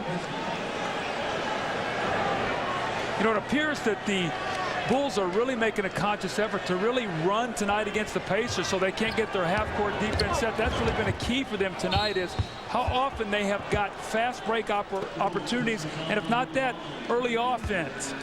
You know, Doug, for Chicago, with their triple post triangle offense, it's important for them to run and move and make crisp cuts, because when we played them in Detroit, the thing we always wanted to do was put a body on them and to stop them from making speed cuts. But tonight they've been allowed to make those speed cuts, and therefore they've been able to get to the basket and make layups. After Longley's third foul, Smits hits the first free throw.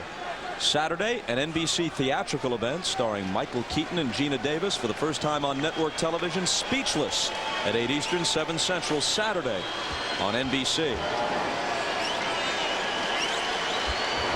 Pacer fans perhaps rendered speechless by this score. 76-49.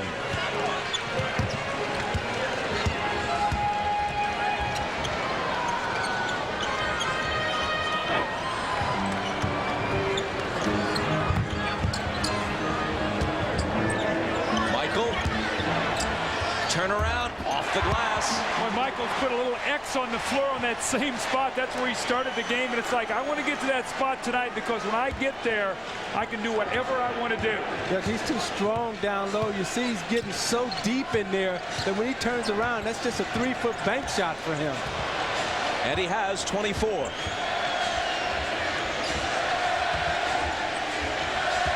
Antonio Davis was fouled as the crowd begins another sarcastic chant of Reggie, Reggie, mocking what they do at Market Square. See, he comes from the opposite side of the floor so he can get his post position, and Reggie gives it up, and now he's in trouble. The little spinning jump shot off the glass. No resistance for Michael Jordan tonight.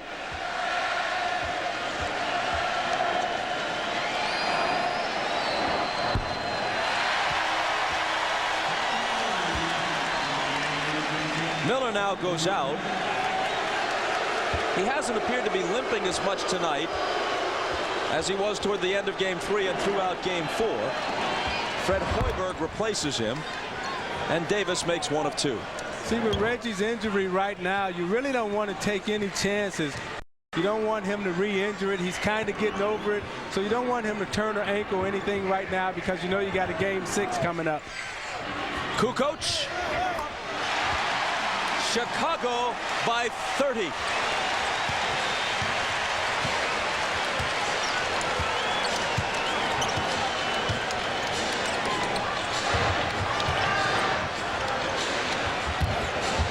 Antonio Davis misses the turnaround.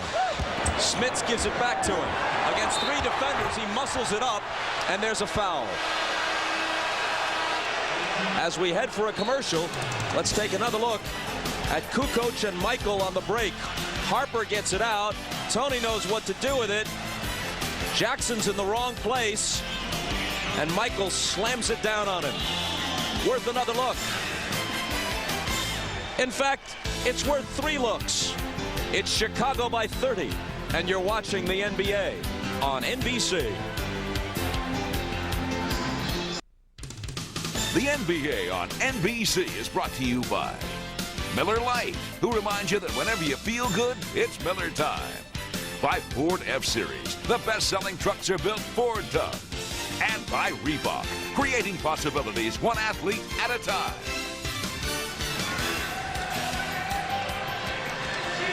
Two minutes and 33 seconds remaining in the third quarter, and a 25-point halftime lead has grown to 30. Well, you can see the big 3 of the Chicago Bulls. The big 3 scorers are dominating tonight. 26 more than their counterparts from Indiana, Miller, Mullen, and Smith. And the Bulls have dominated from the opening tip-off. They have not looked back. You see the look on Reggie Miller's face, and they have to hope that going to be going home to Market Square Arena is going to rejuvenate them, because right now the Chicago Bulls are doing whatever they want to do on the floor. Antonio Davis hits 2 free throws. Longley out to Harper. Hoiberg trying to guard Michael. And the Bulls lose it. Rodman, as we told you, arrived just more than an hour prior to the game, but from his perspective, he was on time and everybody else was early.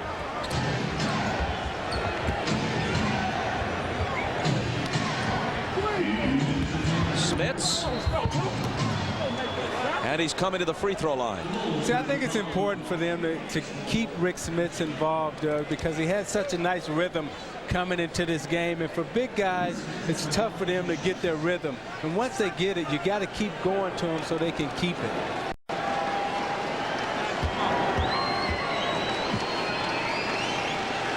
The foul trouble for Longley is of little concern considering the score.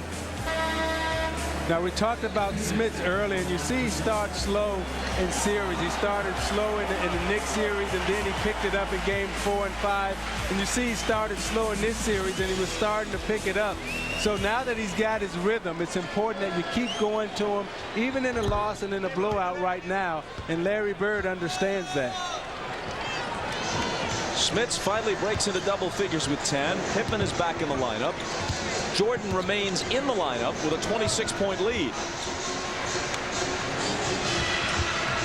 Kukoc has room and has the hoop. Again, I think Phil Jackson is going to finish this quarter out strong. The last 2 minutes, try to push this thing up over 30 points and tell Michael, put your warm-up on. I don't want to see you anymore out here tonight.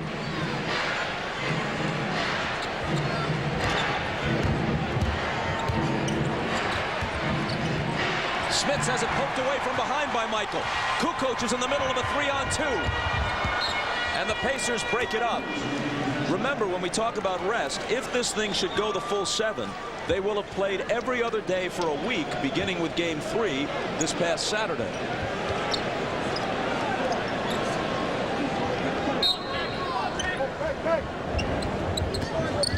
Kukoc. The rebound to Smits.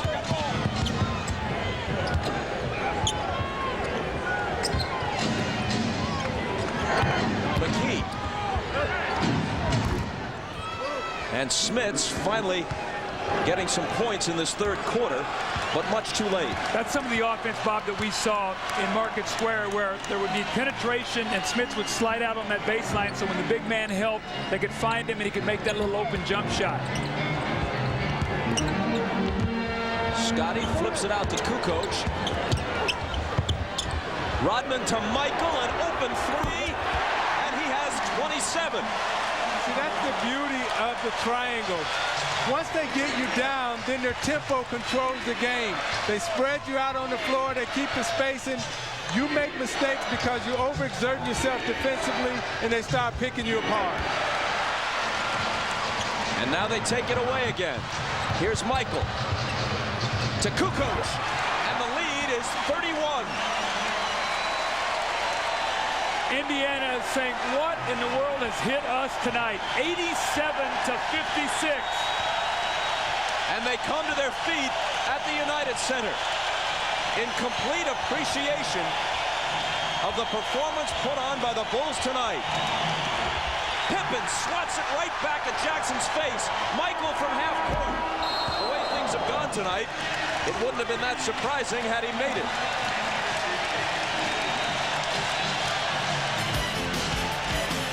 The whole series and the whole season series between these teams has been so close. And then from out of nowhere, it's the Bulls by 31. Back after these words from your local station. This is the NBA on NBC. This copyrighted telecast of the National Basketball Association may not be retransmitted, reproduced, or rebroadcast without the express written consent of the NBA. Scottie Pippen. Now you're going to watch here. Mark Jackson's going to back the ball down. Scottie says, don't help me. I have him. Don't help me. You stay with your people. And Mark Jackson says, I'm going to back you down. Now this is not Brevin Knight or Charlie Ward. This is Scottie Pippen. And Scottie says, Mark, not tonight. And that's sort of been the story. Scottie Pippen and Michael Jordan have been magnificent.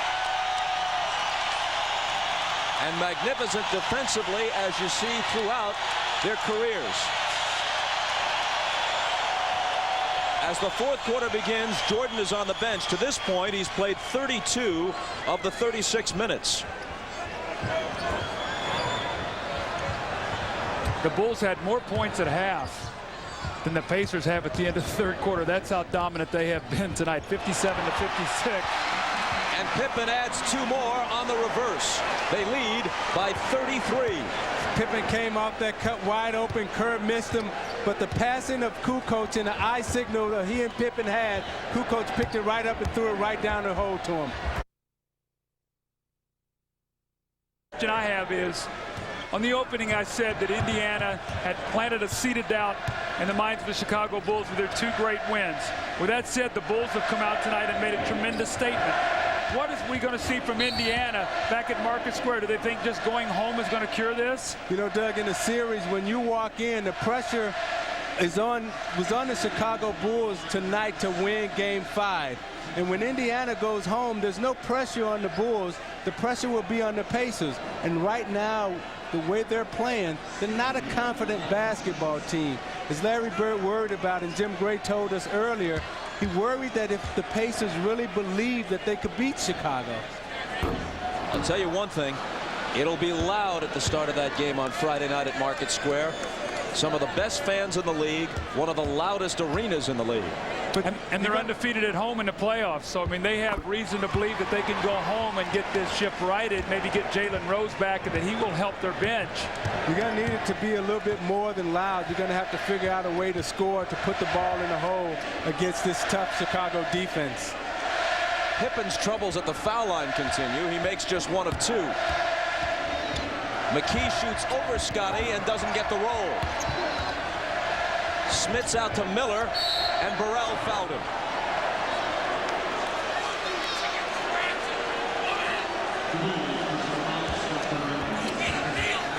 You know, Bob, we also talked about, was it a trend? Was it a fact that the Bulls were so dominant at homes in games 1 and 2, and then in games 3 and 4, it was Reggie Miller and the Pacers that dictated the game and won both by 2 points. Now we see that the home court once again dominant by Chicago. Will this be one of those series that comes down to 7 games with the home court being the difference? But you know what, Doug? It was a different kind of dominance. You know, in game 1 and 2, Indiana actually had a chance to win those games. In 3 and 4, Chicago had a chance to win the games in Indiana. But when you look at tonight's game, I mean, Chicago has totally come out and humiliated and embarrassed Indiana. I mean, this has been no contest. Reggie got poked in the eye. They called a 20 to give him a chance to gather himself, and Michael continues to watch from the Bulls bench. I think as he goes up for the shot right here, you see Scott Burrell comes up over the top and gets him, but right before he went over the top, his hand grazed Reggie Miller right in the eye.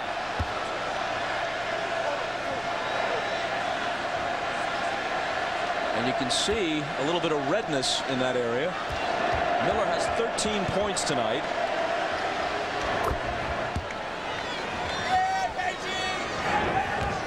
And it's an even 30 again.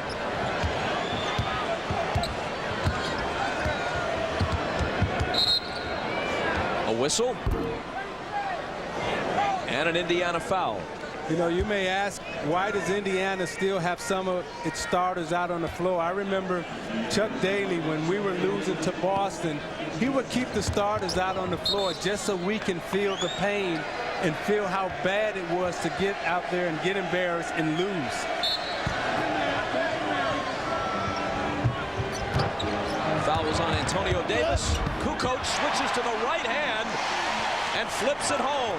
Now, Isaiah, you said at halftime he was a beautiful man. You feel that way even though he put that paint on you and made you stay out on the floor in these kind of games? Well, it made us grow up. It made us learn.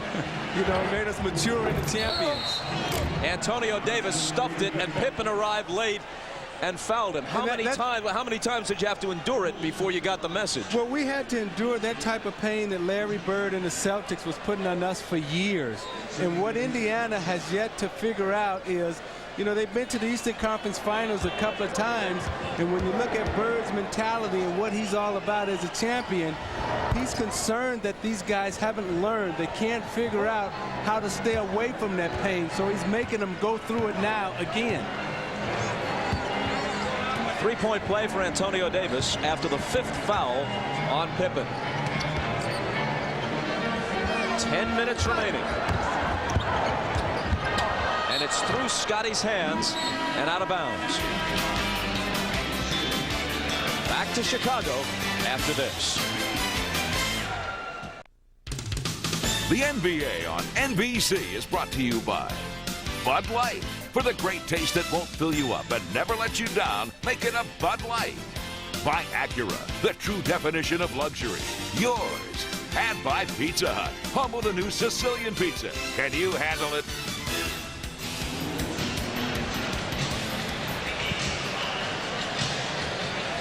Scotty and Michael both out of the game with Chicago in front by 29. Steve Kerr is on Travis Best as the backup point guard brings it to the front court. Antonio Davis looking to work on Bill Wennington, and Wennington fouled him. The Utah Jazz at home in Salt Lake. Watching tonight's game, what, if anything, guys, can they get out of this? Remember now, Utah was down 2-0 last year in the finals, and Chicago went to Utah. Utah won 2 games. It was a 2-2 series, and Chicago found a way to win game 3. Michael had the big 3-point shot to help win that game. He wasn't feeling well. They were able to find a way to win the game. They came home and put it away on Steve Kerr's jump shot. So, excuse me, on game 5. They came back and won it on game 6. So they have been here exactly where the Pacers are, and they were on their home floor. And I think my biggest thing is, regardless of who Utah plays, they've worked all season long for that home court. That first game is going to be tough to win because they've been resting so long. Doug, if I'm watching this game and I'm Utah and I'm thinking that Chicago is going to win this series, I'm wondering, how do I match up with Tony Kukoc, Michael Jordan, and Scottie Pippen in the backcourt, because Phil Jackson has made that adjustment? A big assumption still to say that the Bulls will get there, because Outside of this game, the Pacers have been competitive with them all year long, and they do have game 6 at home. Wennington turns and misses. And there's a foul. A moment ago, Fred Hoiberg got his first basket on the breakaway dunk, and Michael is coming back in with 9:01 on the clock here in the fourth. I'm a little surprised at that move, because the one thing you do is you set yourself up in a 25-point game here. If God forbid you twist an ankle or something in a game like this. So, you know, Phil's rolling little dice here that you know, Michael doesn't tweak an ankle or something, which could be a factor in game 6. Yeah, but I think what Phil Jackson is thinking right here, Doug, is that we really want to knock the confidence out of the Pacers. We don't want to go to 7 games. So as much doubt as we can put in the Pacers' mind, right now we're going to try to do that. And also, he is 2 points from 35,000. So let's see if Michael gets 2 if Phil takes him back out of the game. Kerr to Michael against McKee. Juggled it, recovered it. Now it's Kerr for the 3. And Antonio Davis for the rebound. Whether this goes 6 or 7, the finals open a week from tonight.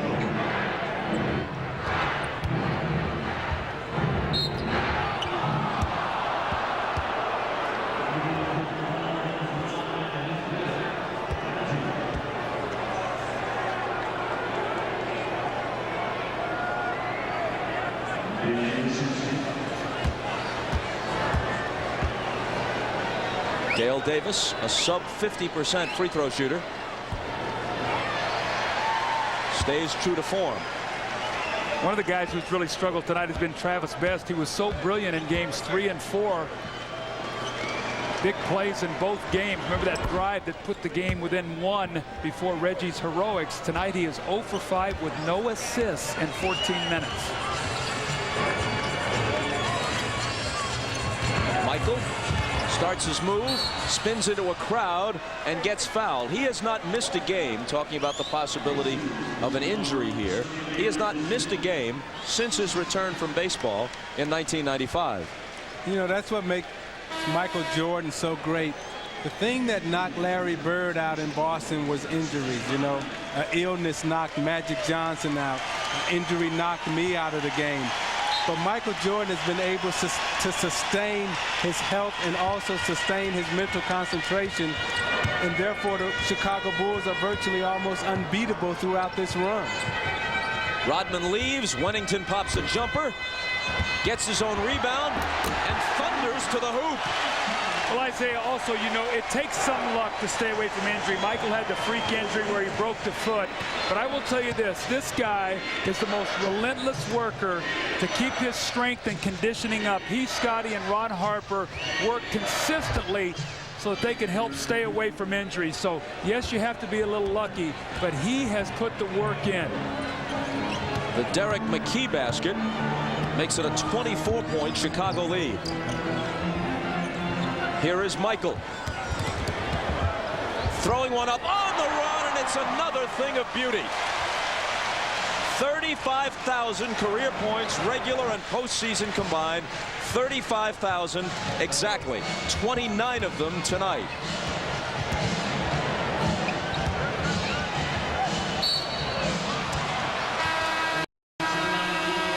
And there's a foul against Chicago. Another couple of looks at Michael's last 2 points. 6:54 to play in the game. Chicago by 26. Now you watch this Jordan to square McKee up, and he break him down and takes him left and then cuts him off. Flips it high off the glass. And you're watching the NBA on NBC. And how are you going to stop that? Ahmad Rashad back here at the United Center in Chicago with the Bulls up by 36. Now, we've been having a conversation about Michael Jordan still being in the game with this big of a lead, but I believe that the reason of him being in the game is to keep the continuity, because they have sort of whimpered away at the end of the games. And to win a game like this, they still want to win it running away rather than having everything fall apart. Now, there may be one other reason, too, because, and I don't want to get on this a little bit too much, but if this is, in fact, his last year, he certainly doesn't want to spend any time on the bench. Now, I just want to throw that out there for you guys, and then we'll leave it alone. All right, Bob? Well, Ahmad might be in a position to know more than the rest of us. Jordan to Wennington. He's always had that kind of range if you give him a little bit of room.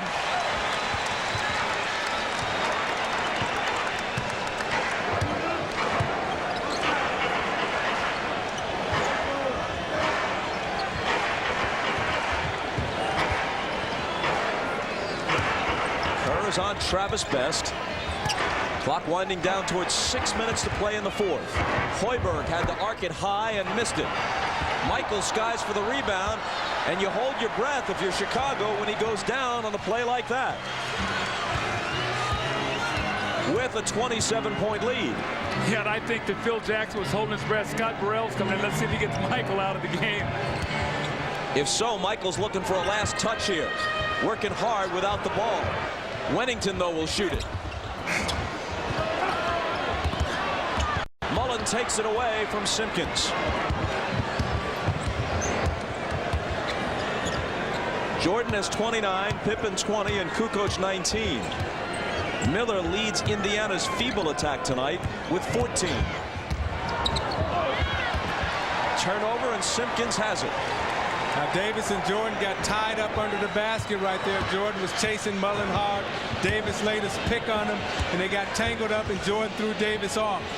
See if Michael gets one more shot up. If he looks over and sees Scott Burrell and says, look, if it comes to me, I'm going to let it go.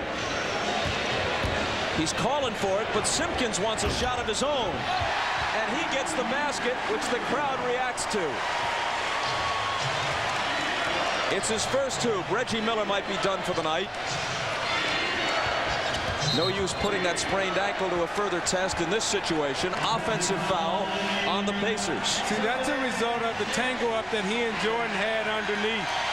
That's it for Antonio Davis with fouls, and it's it for Michael Jordan as well with 4:48 remaining. And he retires for the evening with 29 points and his team in front by 28. Now, Bob, I don't think the 29 is a huge number, but what I thought he did in that first quarter was establish what the Bulls were going to do. He got in that post early, got them confident. Scottie Pippen was excellent, and it really filtered on to the rest of his team. Judd Bushler getting some playing time now. Here's Judd with the ball. Simpkins. Oh, he thinks he's a scorer now. Right to the hoop goes Lubara Dickey Simpkins. And he draws the foul. We'll hop on the interstate. What do you say we drive it? Let's not fly. A little more than a 3-hour drive. You up for that tomorrow? In the Cracker Barrel. We're there.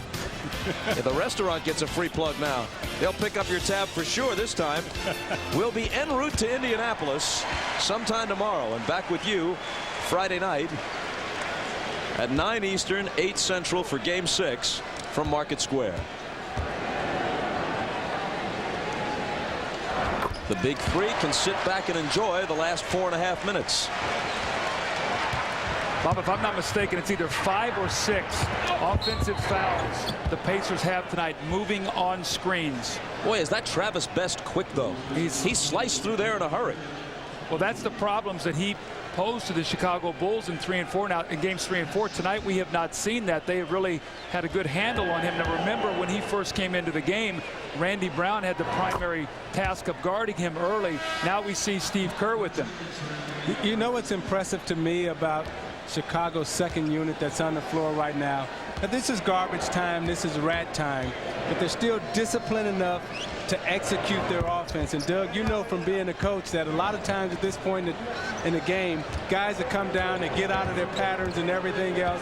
But let's watch Chicago and see how they continue to execute and space the floor. Bushler, his first shot. Got a good look, but missed it. Best pulls up, and Simpkins rebounds the miss.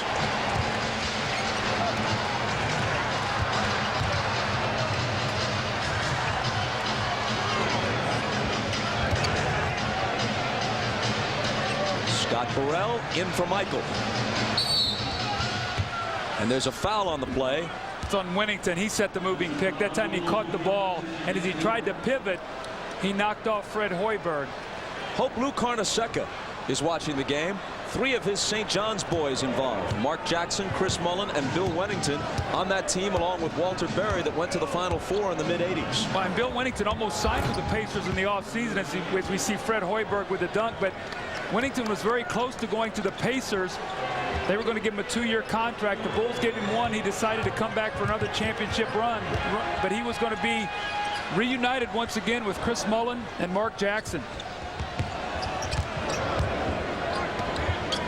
Simpkins lost the dribble, but it bounces to Wennington, who cans the jumper. He's got 8 off the Chicago bench.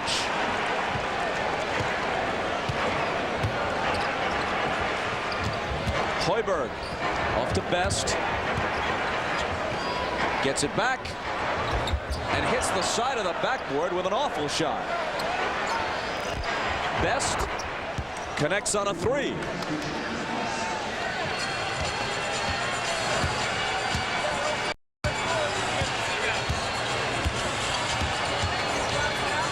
Chicago by 25, which was their lead at the half. Simpkins. And at 5'11", Best has the rebound. Takes off to the other end, and there's contact and a foul on Chicago. With 2:25 left. Back to Chicago after this. Welcome back to Chicago. I'm Jim Gray. Well, you might be wondering how the Utah Jazz are preparing for the finals. Well, talked to Jerry Sloan after they beat the Lakers, and he told me he was just going to send a local scout, Bob Sullivan, here to the game tonight and to scout these two teams. Said he wasn't going to send any of his staff because he really didn't want to waste any of the money. Said he really hadn't been watching much of this series because he was busy with his. Said he didn't know how much he would watch after they won. He said, we'll know what we need to know when we need to know, because when we finally find out who we play, then we'll have all the information we need. Bob? Boy, that's Jerry Sloan for you. None of this high-tech stuff. None of these extra tapes and computer printouts. Hey, we'll know what we need to know.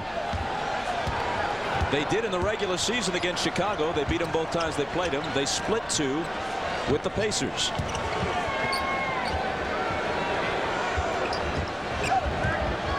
Bench getting a chance to play. Bushler can't get his first field goal. Hoiberg, a 3. Simpkins has the rebound. They have Randy Brown, Judd Bushler, Dickie Simpkins, Scott Burrell, and Bill Wennington on the floor.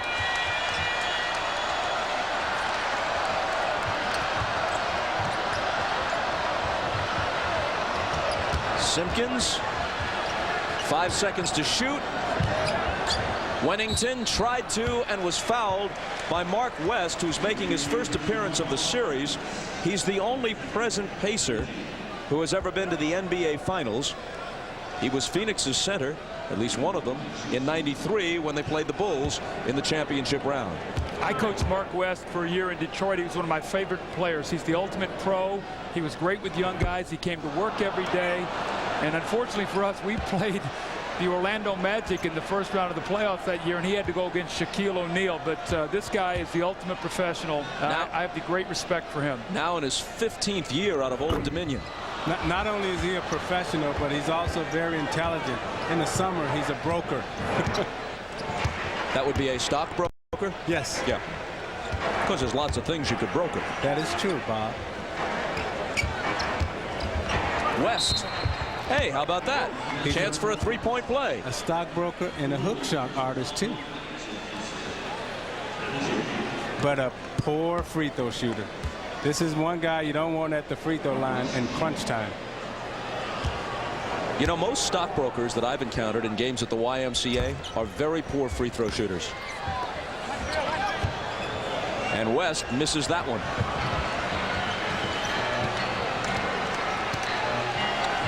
The final score is going to look a bit more respectable for Indiana. Although not if the Bulls keep doing that. Burrell makes it 106-83. I would love to be in the Pacers locker room when Larry Bird talked to his team tonight. I would just love to hear what he had to say to get them prepared. Now they've got to beat the Bulls 2 times in a row to knock them out. And the next game they face is an elimination game because now it's pressure time. They know they cannot lose, Bob, so that puts more pressure on them as they play at home. I think what he goes back in the locker room and he says to them, hey, let's just forget about this game. We know we're a much better team than this. Let's go back, get our rest, come out game 6, and fight for our life. How would you like to be Larry Bird's dinner companion after this one? See, I think these type of losses are easier for a coach and players to take when you lose by margins such as this, because you know you can play better and you know you're a much better team. I think those 4 or 5 point losses, those are the difficult losses to take. And you don't know whether Reggie's just hit the game-winning shot or they're losing by 22 points. Again, it's the consistency that we talked about. Larry Bird, this is the same way he approaches every game. No matter what the magnitude is, that's the same look that you get. Hoiberg hits the free throws. Less than a minute to play. Dickie Simpkins has it rejected by Dale Davis. Hoiberg runs into Kerr. The officials don't blow a whistle as we play out the last few seconds.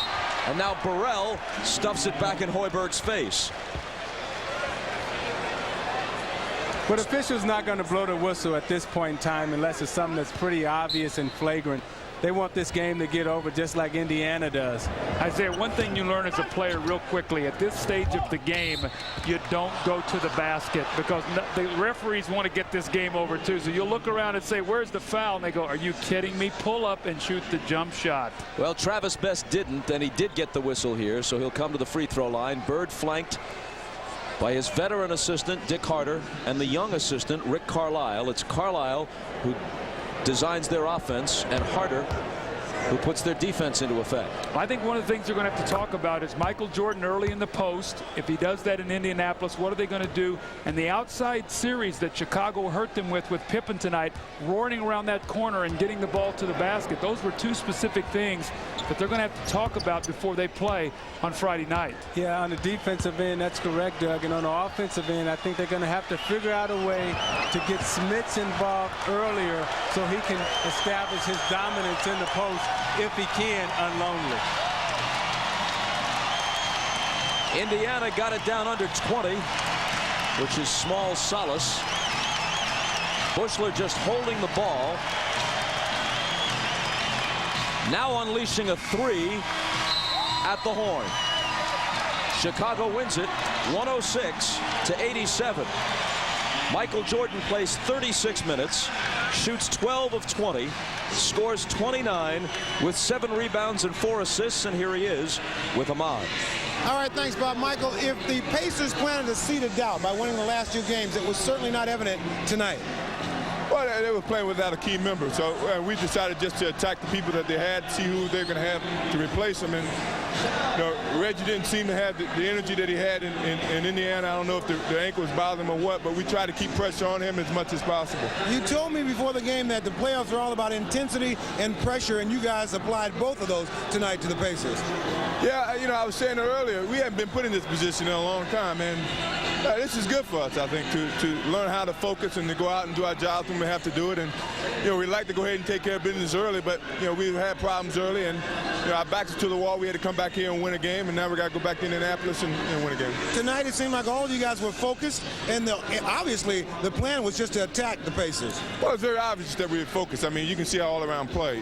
Everybody came out and contributed, and when we play our best basketball, that's when everybody's contributing, and tonight was a good example of that. All right, Michael, congratulations on a good game. We'll see you on Friday. All right, back to you, Bob. Ahmad, thanks. We step aside for a moment. When we return, we'll hear from Scottie Pippen. Chicago leads the best of 7, 3 games to 2.